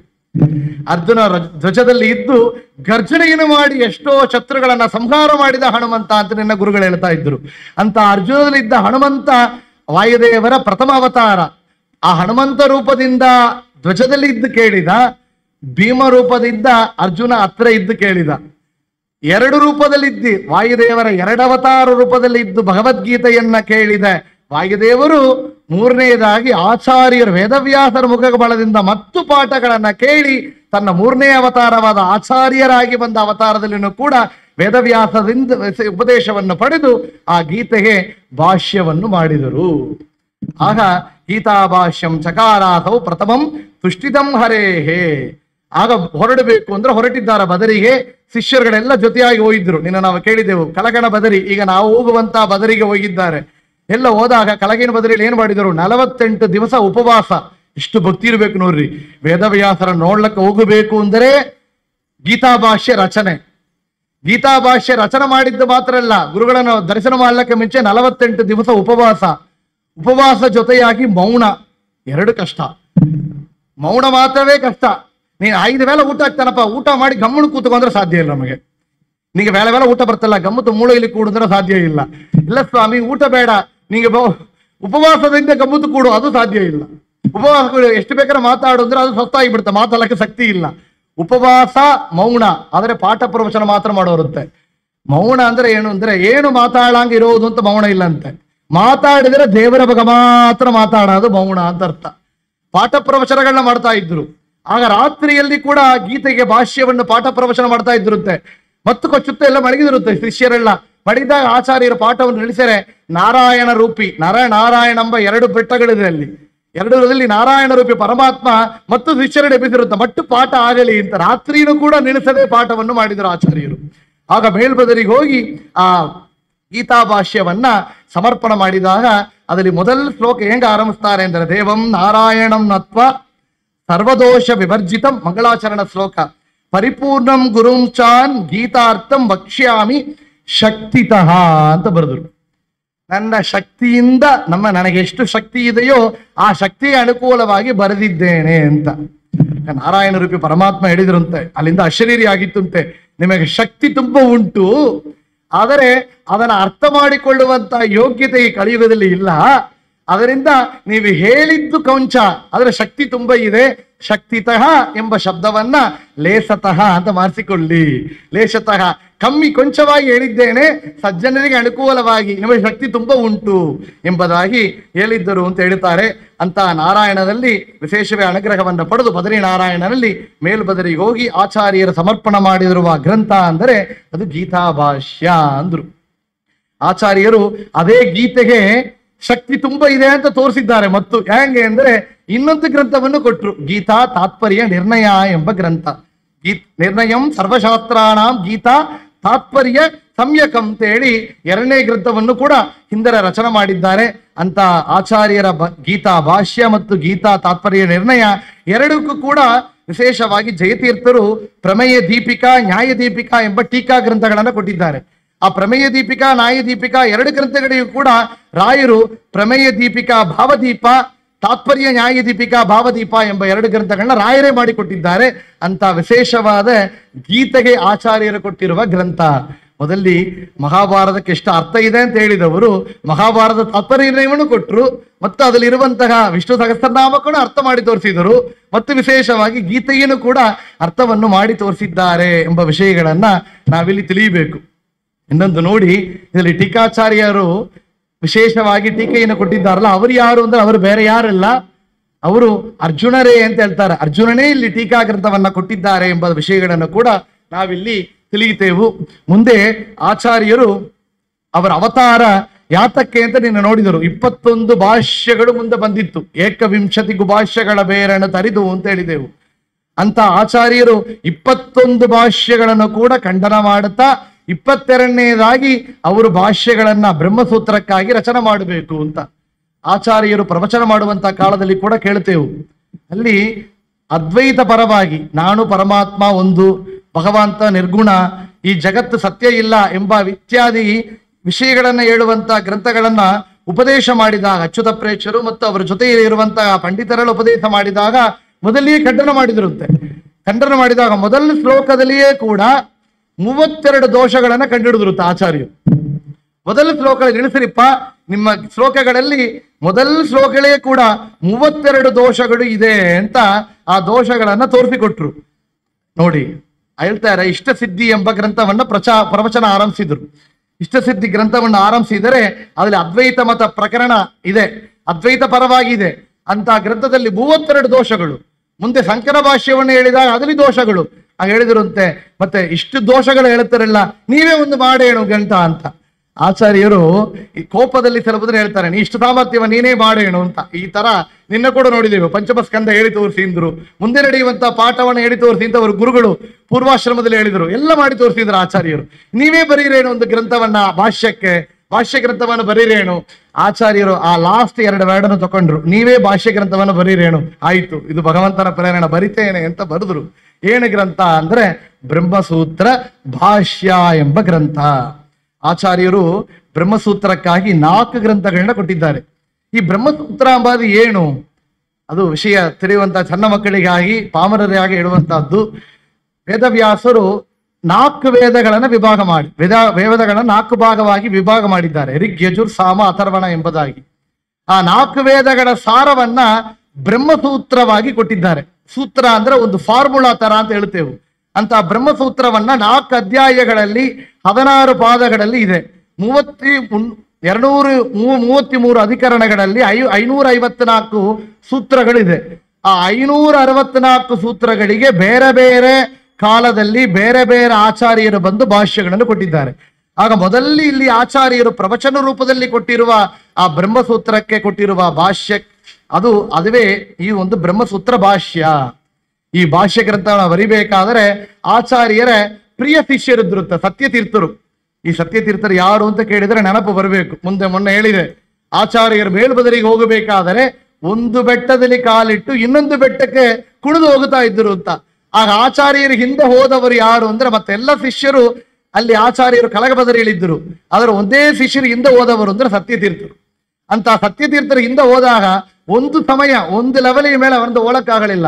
ಆಗ ಗುರುಗಳೇ ಅಂತ ಸ್ಮರಣ ಮಾಡಿದಾಗ ಆಚಾರ್ಯರು ತನ್ನ ಕೈಯಿಂದ ಸೈಗೆಯನ್ನು ತೋರಿಸಿದರಂತೆ. ಹಸ್ತಗಳಿಂದ ಮಾಡಿದಾಗ ಅವರನ್ನು ನಿಧಾನವಾಗಿ ಕಲಗನ್ ಬದಲಿ ತಗೊಂಡು ಕೂಡಿಸಿದರು ಅಂತ ಕೇಳ್ತೇವೆ. ಅಂತ ಸತ್ಯತೀರ್ಥರು ಆಚಾರ್ಯರ ಗ್ರಂಥಕ್ಕೆ ಭಾಷ್ಯವನ್ನು ಬರೆದರು. ನೋಡಿ, ಆಚಾರ್ಯರ ಗ್ರಂಥಗಳನ್ನ ಭಾಷ್ಯ ಅಂತ ಕೇಳಿದರೆ ಅದು ತುಂಬಾ ಕಠಿಣವಾದದ್ದು ಅಂದ್ರಂತೆ. ತ್ರಿವಿಕ್ರಮ ಪಂಡಿತಾಚಾರ್ಯರ ಇತ್ಯಾದಿ ದೊಡ್ಡ ಜ್ಞಾನಿಗಳು ಕೂಡ ಅದಕ್ಕೆ ಮುಂದೆ ವ್ಯಾಖ್ಯಾನವನ್ನು ಮಾಡಿದ್ದಾರೆ, ಟೀಕಾ ಗ್ರಂಥಗಳನ್ನು ಮಾಡಿದ್ದಾರೆ. ತತ್ವಪ್ರಕಾಶಿಕ ಎಂಬ ಗ್ರಂಥವನ್ನ ಟೀಕಾಚಾರ್ಯರು ಮಾಡಿದ್ದಾರೆ. ಸತ್ತರ್ಕ ದೀಪಾವಳಿ ಎಂಬ ಗ್ರಂಥವನ್ನ ತ್ರಿವಿಕ್ರಮ ಪಂಡಿತಾಚಾರ್ಯರೆಂಬ ಗೃಹಸ್ಥ ಶಿಷ್ಯರು ಮಾಡಿಕೊಟ್ಟಿದ್ದಾರೆ. ಆದರೆ ಅಂತ ಗ್ರಂಥಗಳನ್ನು ಕೂಡ ಮುಂದೆ ಏನ್ ಮಾಡ್ತಾ ಇದ್ರು ಅಂದ್ರೆ ಭಾಷ್ಯ ಗ್ರಂಥನ ನಿತ್ಯನು ಅವರ ಗುರುಗಳು ಅಚ್ಯುತ ಪ್ರೇಕ್ಷರು ಪಾರಾಯಣ ಮಾಡ್ತಾ ಇದ್ರಂತೆ. ನೋಡ್ರಿ, ನೀವು ಹೇಳ್ತಾ ಇದ್ರಿ ಏನು ಗುರುಗಳಿಗೆ ಗ್ರಂಥವನ್ನು ಕೊಟ್ಟವರು ಶಿಷ್ಯರು ಅಂದ್ರಿ. ಆದ್ರೆ ಸನ್ಯಾಸಾಶ್ರಮವನ್ನು ಅಚ್ಯುತ ಪ್ರೇಕ್ಷರು ಕೊಟ್ಟರು ಅಂತ ಕೇಳ್ತೇವಲ್ಲ. ಅಚ್ಯುತ ಪ್ರೇಕ್ಷರು ಇಂಥ ಒಂದು ಸ್ಥಾನ, ವಾಯುದೇವರಿಯ ಗುರು ಎಂಬ ಸ್ಥಾನ ಹೆಂಗಾಗಿತ್ತು, ಅದ್ರ ಆಚಾರ್ಯನ ಮಹಿಮೆ ಇದೆ. ಅಚ್ಯುತ ಪ್ರೇಕ್ಷರು ಸಾಮಾನ್ಯರಲ್ಲ. ನಾನು ಹೇಳಿದೆವು, ಆಚಾರ್ಯರು ಒಂದು ಮನತನದಲ್ಲಿ ಅವತಾರ ಮಾಡಬೇಕಾದಿದ್ದರೆ ಆ ಮನೆಯಲ್ಲಿರುವಂತಹ ದಂಪತಿಗಳು ಅಷ್ಟೊಂದು ತಪಸ್ಸು ಮಾಡಿದ ಭಗವತ್ ಪ್ರಸಾದವಾಗಿ ಹುಟ್ಟಿದವರು ಆಚಾರ್ಯರು ಅಂತ. 3 ಅವತಾರಗಳೂ ಕೂಡ ಅಚ್ಯುತ ಪ್ರೇಕ್ಷರು ಗುರು ಎಂಬ ಸ್ಥಾನವನ್ನು ಪಡೆಯಬೇಕಾದರೆ ಎಷ್ಟು ದೊಡ್ಡ ತಪಸ್ಸು ಮಾಡಿರಬೇಕು ಅಂದರೆ, ಏನು ತಪಸ್ಸು ಅಂದ್ರೆ ಮುಂದರ ಪೂರ್ವ ಜನ್ಮದಲ್ಲಿ ಅವರು ಸನ್ಯಾಸಿಯಾಗಿದ್ದರಂತೆ. ಸನ್ಯಾಸಿಯಾಗಿದ್ದಾಗ ವನ ಪ್ರದೇಶದಲ್ಲಿ ಭಿಕ್ಷೆಗಾಗಿ ಹೋಗಿದ್ದರಂತೆ. ಭಿಕ್ಷೆಯಾಗಿ ಹೋಗಿರುವ ಆ ಒಂದು ಸಮಯದಲ್ಲಿ 10,000 ಸನ್ಯಾಸಿಗಳಿಗೆ ನಿತ್ಯನು ಭಿಕ್ಷೆ ಮಾಡುತ್ತಾ ಇದ್ದವರು ಯಾರು ಅಂದ್ರೆ ಪಾಂಡವರು. ಪಾಂಡವರು ತನ್ನ ವನವಾಸ ಕಾಲದಲ್ಲಿ ಸೂರ್ಯ ದೇವರು ಅಂತರ್ಯಾಮಿಯಾಗಿದ್ದು ಭಗವಂತನೇ ಕೊಟ್ಟಿರುವ ಅಕ್ಷಯ ಪಾತ್ರದಿಂದ ಅಕ್ಷಯವಾಗಿ ಬೆಳೆದ ಅನ್ನವನ್ನು ತೆಗೆದು 10,000 ಸನ್ಯಾಸಿಗಳಿಗೆ ಭಿಕ್ಷೆಯನ್ನು ನೀಡ್ತಾ ಇದ್ರು. 10,000 ಸನ್ಯಾಸಿಗಳಿಗೆ ಭಿಕ್ಷೆ ನೀಡಬೇಕಾದರೆ ಅನ್ನವನ್ನು ತಯಾರು ಮಾಡಿದವಳು ಸಾಕ್ಷಾತ್ ಭಾರತಿ ದೇವಿ ದ್ರೌಪದಿ. ಅದನ್ನು ನೈವೇದ್ಯ ಮಾಡಿದವರು ವಾಯುದೇವರ ಅವತಾರವಾದ ಭೀಮಸೇನ ದೇವರು. ಅಂತ ಭೀಮಸೇನ ದೇವರು ಭಗವಂತನ ನೈವೇದ್ಯ ಮಾಡಿ ಅದನ್ನು ಭಿಕ್ಷೆಯಾಗಿ ಕೊಡಬೇಕಾದರೆ ವಾಯುದೇವರ ನೈವೇದ್ಯ ಮಾಡಿದೆ ದ್ರೌಪದಿ ಕರಕಮಲದಿಂದ ಭಿಕ್ಷೆಯನ್ನು ಸ್ವೀಕಾರ ಮಾಡಿದ ಪುಣ್ಯ ಅಚ್ಯುತ ಪ್ರೇಕ್ಷರಿಗೆ ಅದೇ ಭೀಮಸೇನ ದೇವರು ಆಚಾರ್ಯರಾಗಿ ಅವತಾರ ಮಾಡಿದಾಗ ಅವರುಗಳಿಗೆ ಸನ್ಯಾಸಾಶ್ರಮವನ್ನು ಕೊಡುವಂತ ಒಂದು ಭಾಗ್ಯ ಆಗಿತ್ತು ಅಂದ್ರು. ನೋಡ್ರಿ, ಅನ್ನದ ವಿಚಾರ ಅಲ್ಲಲ್ಲಿ ಹೋಗಿ ಅವರು ಇವರು ಕೊಡುವಂತ ಅನ್ನವನ್ನ ತಿನ್ನಬೇಡಿ. ಅನ್ನ ತಕೊಂಡ್ರೆ ಇಂಥ ಯೋಗ್ಯತೆಯೇ ಇರುವಂತ ಪುರುಷರು ಕೊಡುವಂತ ಅನ್ನವನ್ನ ಸ್ವೀಕಾರ ಮಾಡಿದರೆ ಅಷ್ಟೊಂದು ಫಲ ಆಗತ್ತೆ. ನಾವು ಕೇಳ್ತೇವೆ ಶಲ್ಯ ಎಂಬ ಪಾತ್ರ ಮಹಾಭಾರತದಲ್ಲಿ. ಶಲ್ಯ ಏನು ಮಾಡಿದ? ಅವನ ನಕುಲ ಸಗಾದೇವನಿಗೆ ಸೋದರ ಮಾಮ ಪಾಂಡವರ ಜೊತೆಯಾಗಿ ಬಂದು ಯುದ್ಧ ಮಾಡಬೇಕು ಅಂತ ಹೊರಟು ಬರ್ತಾ ಇದ್ದಾನೆ. ದುರ್ಯೋಧನ ಹಸುವು ಇದ್ದಾಗ ಅವರು ಸೈನ್ಯಕ್ಕೆ ಊಟ ಹಾಕಿಬಿಟ್ಟ. ಒಂದು ವೇಳೆ ಊಟ ಹಾಕಿ ಏಮಾರಿಸಿದ. ಮುಂದೆ ಏನ್ ಮಾಡಿದ? ನಾ ಒಂದು ವೇಳೆ ಊಟ ಹಾಕಿದ್ದಾನೆ, ನಮಗೇನು ಮಾಡಬೇಕು ಅಂದ್ರೆ ನಮ್ಮ ಸೈನ್ಯಕ್ಕಾಗಿ ಯುದ್ಧ ಮಾಡಬೇಕು ಅಂತ ಕೇಳಿದ. ನೋಡಿ, ಶಲ್ಯ ದುರ್ಯೋಧನನ ಅನ್ನ ಊಟ ಮಾಡಿದ ಪ್ರಭಾವ ಮುಂದೆ ಅವರೇ ಜಗನ್ನಾಥದಾಸರಾಗಿ ಅವತಾರ ಮಾಡಿದ್ರು. ಹೊಟ್ಟೆ ನೋವು ಅವರಿಗೆ ಬಂದಿದ್ದಕ್ಕೆ ಕಾರಣ ಇದು ಕೂಡ ಒಂದು ಅಂತ ಹೇಳ್ತಾರೆ. ಇಷ್ಟೊಂದು ಪ್ರಭಾವ ನೋಡಿ. ಭೀಷ್ಮರು ಅಂತ ಜ್ಞಾನಿಗಳು. ಮಹಾಭಾರತ ದ್ರೌಪದಿಯ ಮಾಡಭಂಗ ಮಾಡುವಂತಹ ಸಮಯದಲ್ಲಿ ಬಾಯಿ ಮುಚ್ಚಿ ಕೂತುಕೊಂಡಿದ್ದವರು ವಿಷ್ಣು ಸಹಸ್ರನಾಮದ ಹಿಂದೆ ಉಪದೇಶ ಮಾಡಿದರು. ಹೇಗೆ ಸಾಧ್ಯ ಆಗಿತ್ತು? ಹೇಳಿದರಂತೆ, ದುರ್ಯೋಧನನ ಅನ್ನಪ್ಪ ಊಟ ಮಾಡ್ತಾ ಇದ್ದೆ, ಬುದ್ಧಿ ಕೆಲಸ ಮಾಡಲಿಲ್ಲ. ಈಗ ಅರ್ಜುನ ಬಾಣಗಳನ್ನು ಬಿಟ್ಟು ಆ ರಕ್ತ ಪೂರ ಹೊರಗೆ ಹೋಗಿದೆ, ಈಗ ಕೆಲಸ ಮಾಡ್ತಾ ಇದೆ ಅಂತ. ಅನ್ನದ ಪ್ರಭಾವ ಈ ತರ ಇದೆ ಅಂತ ವಿಶೇಷವಾಗಿ ನೋಡ್ತಾ ಇದ್ದೆವು. ಅಂತ ಅಚ್ಯುತ ಪ್ರೇಕ್ಷರಿಗೆ ಬ್ರಹ್ಮಸೂತ್ರ ಭಾಷ್ಯವನ್ನು ಕೊಟ್ಟಿದ್ದರು ಆಚಾರ್ಯರು. ಆ ಭಾಷ್ಯವನ್ನ ಪಾರಾಯಣ ಮಾಡ್ತಾ ಇದ್ರಂತೆ. ನಿತ್ಯನು ಪಾರಾಯಣ ಮಾಡಿ ಭಿಕ್ಷೆ ಸ್ವೀಕಾರ ಮಾಡೋದು ಎಂಬ ಸಂಕಲ್ಪ ಅವರಿಗೆ. ಆದರೆ ಸಾಧನ ದ್ವಾದಶಿ ಇತ್ಯಾದಿ ಪರ್ವಕಾಲದಲ್ಲಿ ಬೆಳಿಗ್ಗೆ ಬೇಗ ಎದ್ದು ಊಟ ಮಾಡಬೇಕು. ನೋಡಿ, ಕೃಷ್ಣಾಮೃತ ಮಹಾರ್ಣವದಲ್ಲಿ ಆಚಾರ್ಯರು ಒಂದು ಮುಖ್ಯವಾದ ವಿಷಯ ಹೇಳ್ತಾರೆ. ಏಕಾದಶಿ ಎಷ್ಟೇ ಮುಖ್ಯವೋ ಅಷ್ಟೇ ದ್ವಾದಶಿನೂ ಮುಖ್ಯ ಅಂದ್ರು. ಪರವಾಗಿಲ್ಲ, ಆಚಾರ್ಯರು ನಮ್ಮ ಪರವಾಗಿ ಮಾತಾಡ್ತಾರೆ. ಇದು ಉಪವಾಸ ಮಾತ್ರ ಹೇಳೋದಲ್ಲ, ಪಾರಣಪತಿನೂ ಮಾತಾಡಿದ್ದಾರಲ್ಲ ಅಂತ. ಯಾತಕ್ಕೆ ಅಂದ್ರೆ ಮುಖ್ಯ ಹೆಚ್ಚು ಇಂಪಾರ್ಟೆನ್ಸ್ ಕೊಟ್ಟು ಹೇಳುತ್ತಾರೆ. ಯಾತಕ್ಕೆ ಅಂದ್ರೆ ಸಕಾಲದಲ್ಲಿ ಪಾರಣೆಯನ್ನು ಮಾಡಬೇಕು. ಅದು ಮಾಡದೆ ಬಿಟ್ಟರೆ 12 ಏಕಾದಶಿ ಮಾಡಿದ ಪುಣ್ಯ ಹೀನ ಆಗತ್ತೆ ಎಂದ್ರು ಆಚಾರ್ಯ. ನೋಡಿ, ನಾವೇ ಅಮ್ಮ ಅಪ್ಪ ಅಂತ ಬೊಯ್ದುಕೊಂಡು ಇವರನ್ನ ಹೇಳಿ ಏನೋ ಫಲಕಾರ, ಒಂದು ವೇಳೆ ಫಲಹಾರ ಎಲ್ಲ ಬಿಟ್ಟು ಹಣ್ಣು ಮಾತ್ರ ತಗೊಂಡು ಇಲ್ಲ ಉಪವಾಸ ಇದ್ದು ಎಷ್ಟೋ ಕಷ್ಟಪಟ್ಟು ಏಕಾದಶಿ 1 ಮಾಡಿ, ಆ ತರದ ಏಕಾದಶಿ 12 ಮಾಡಿ, ಒಂದೇ ಒಂದು ದ್ವಾದಶಿ ಸಕಾಲದಲ್ಲಿ ತೀರ್ಥವನ್ನು ಸ್ವೀಕಾರ ಮಾಡದೆ ಬಿಟ್ರೆ ಅದು 12 ಏಕಾದಶಿ ಪುಣ್ಯಹೀನ ಆಗತ್ತೆ ಅಂದ್ರೆ ನೋಡಿ. ಆಗ ಇಲ್ಲಿ ಅಚ್ಯುತ ಪ್ರೇಕ್ಷರು ಆ ತರ ಪುಣ್ಯಹೀನ ಆಗಬಾರದು. ಸಾಧನ ದ್ವಾದಶಿ ಬಂದಿದೆ, ಆಗ ಏನು ಮಾಡಬೇಕು? ಬ್ರಹ್ಮಸೂತ್ರ ಭಾಷ್ಯ ಪಾರಾಯಣ ಮಾಡದೆ ಊಟ ಮಾಡೋದಿಲ್ಲ, ಭಿಕ್ಷೆ ಸ್ವೀಕಾರ ಮಾಡೋದಿಲ್ಲ. ನೋಡಿ, ಆಚಾರ್ಯ ನೋಡಿದ್ರಂತೆ ತ್ರಿವಿಕ್ರಮ ರೂಪವಾಗಿ ಕೊಟ್ಟಿರುವಂತ ಬ್ರಹ್ಮಸೂತ್ರ ಭಾಷ್ಯಕ್ಕೆ ವಾಮನ ರೂಪದಿಂದ ಗ್ರಂಥ ಕೊಟ್ಟರಂತೆ. ಹೇಗೆ ನಾವು ಹೇಳ್ತೇವಲ್ಲ ಸರ್, ಇತ್ತು ಟೆರಾಬೈಟ್ ಮೆಗಾಬೈಟ್. ಆ ಕಾಲದಲ್ಲಿ ನೋಡಿದರೆ ದೊಡ್ಡ ದೊಡ್ಡ ಫೈಲ್ಸ್ ಇಟ್ಟಿರ್ತೇವು, ರೆಕಾರ್ಡ್ಸ್ ಎಲ್ಲ. ಅದಕ್ಕೆ ಅವರ ಫ್ಲಾಪಿ ತರ ಬರ್ತಾ ಇತ್ತು, DVD ಪ್ಲೇಯರ್ ಬರ್ತಾ ಇತ್ತು, ಆಮೇಲೆ ಪೆನ್ ಡ್ರೈವ್ ಬರ್ತಾ ಇತ್ತು. ಈಗ ಚಿಪ್ ಬಂದಿದೆ, ಈಗ ಮೊಬೈಲ್ ಎಲ್ಲ ಬಂದಿದೆ. ಈಗ ಗೂಗಲ್ ಡ್ರೈವ್ ಕಾಮನ್, ಎಲ್ಲನೇ ಕ್ಲೌಡ್ ಅಲ್ಲಿ ಹಾರ್ತಾ ಇದೆ. ಎಲ್ಲ ಡೇಟಾ ಇನ್ ಕ್ಲೌಡ್. ಕ್ಲೌಡ್ ಅಂದ್ರೆ ಏನು?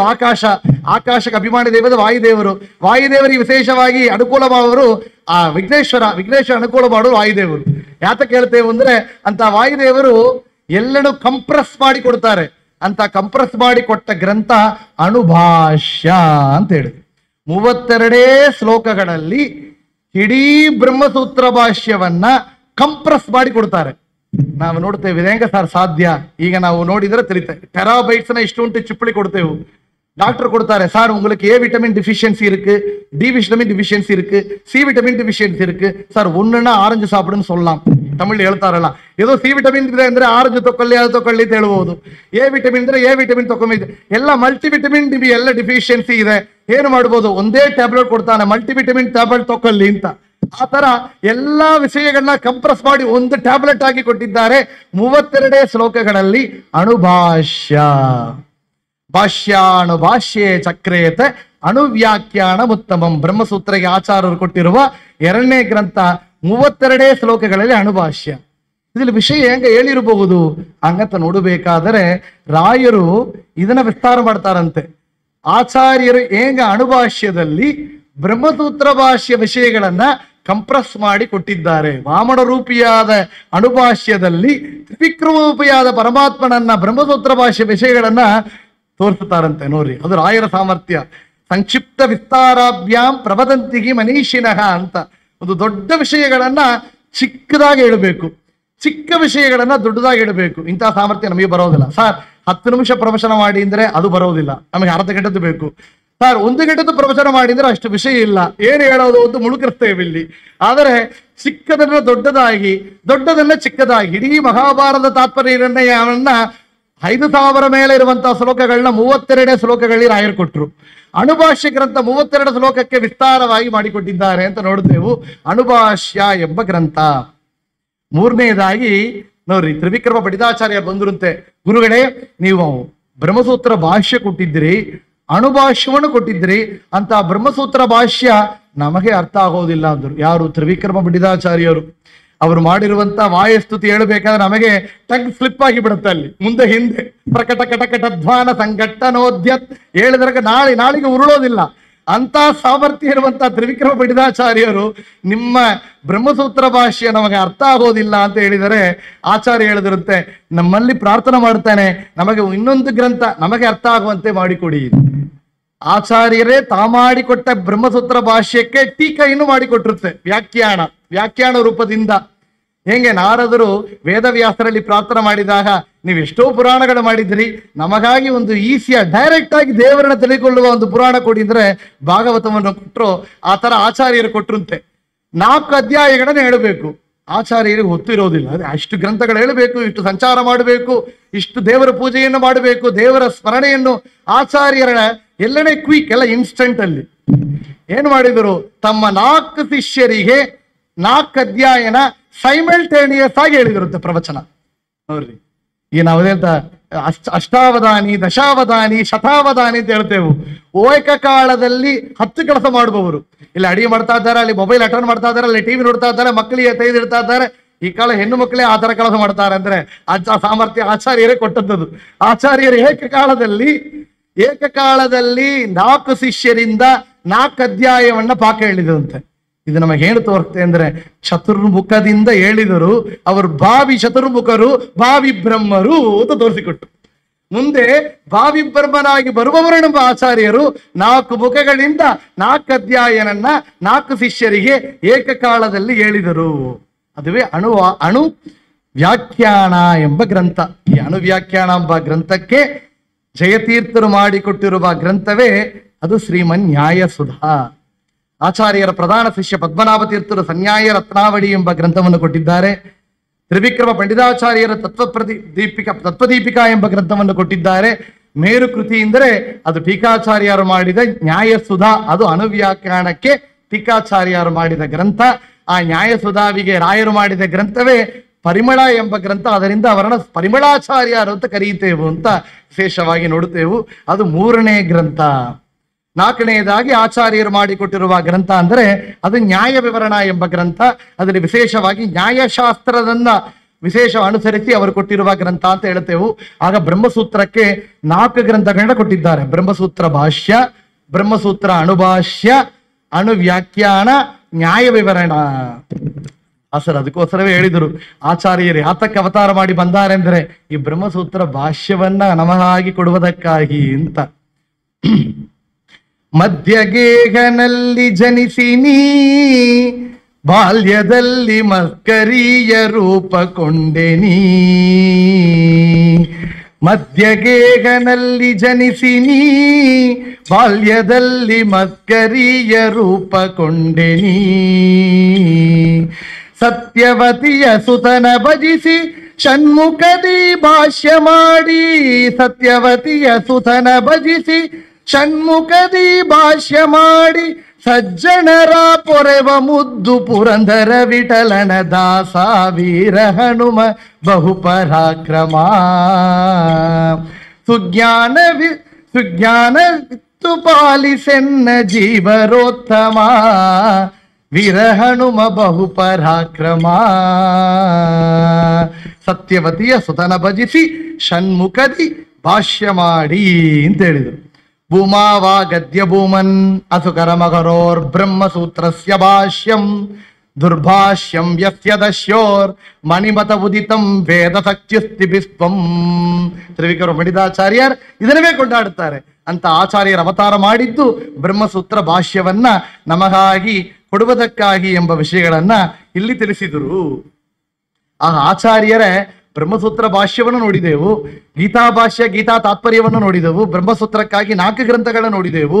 ಆಚಾರ್ಯರ ಪಾಠ ಶೈಲಿ ಹೆಂಗಿತ್ತು ನೋಡ್ರಿ. ಇಂಥ ಕಷ್ಟವಾದ ಗ್ರಂಥಗಳು ತ್ರಿವಿಕ್ರಮ ಮಣಿದಾಚಾರ್ಯರೇ ನಮ್ಮಂತ ಕಷ್ಟವಾಗಿದೆಯಲ್ಲ ಅಂತ ಹೇಳಿದರೆ ಅಂತ ಕಷ್ಟ ಇಲ್ಲ ಸ್ವಾಮಿ. ಆಚಾರ್ಯರ ಗ್ರಂಥಗಳು ಬಾಳ ಸಂಗಮಪಿ ಬೋಧಯದೃಶಂ. ನಾರಾಯಣ ಪಂಡಿತಾಚಾರ್ಯರು ಸಣ್ಣ ಬಾಲಕರು ಎಲಿಮೆಂಟರಿ ಸ್ಕೂಲ್ ಮಕ್ಕಳಿಗೆ ಕೂಡ ಅರ್ಥ ಆಗುವಂತೆ ಶಬ್ದಗಳನ್ನು ಪ್ರಯೋಗ ಮಾಡ್ತಾರಂತೆ. ಕೆಲ ಮೇಧಾವಿಗಳು ಏನ್ ಮಾಡ್ತಾವಂತ ಒಳ್ಳೆ ವೆಕಾಬ್ಲರಿ ತುಂಬಾ ಇದೆ, ಇಂಗ್ಲಿಷಲ್ಲಿ ಯಾರಿಗೆ ಅರ್ಥ ಆಗಬಾರದು, ಡಿಕ್ಷನರಿ ಹುಡುಕಬೇಕು ಗೂಗಲ್ ಹೋಗಿ, ಏನು ಅರ್ಥ ಆಗಬಾರದು. ಆ ತರ ಮಾತಾಡೋದು ವಿಶೇಷ ಅಲ್ಲ. ನಾವು ಮಾತಾಡಿದರೆ ಬರದರೆ ಎಲ್ಲರಿಗೂ ಅರ್ಥ ಆಗಿದ್ದರೆ ಅವರು ಪಂಡಿತರು ಅಂತೆ. ಆಚಾರ್ಯರಿಗೆ ತಿಳಿಯದಂತೆ ಇರುವಂತಹ ಶಬ್ದಗಳು ಉಂಟು. ನಿನ್ನ ಹೇಳಿದೆವು ಸಪ್ತಕೋಟಿ ಮಹಾಮಂತ್ರಾಣ ಅಂತ ನವವ್ಯಾಕರಣ ಪಂಡಿತರು.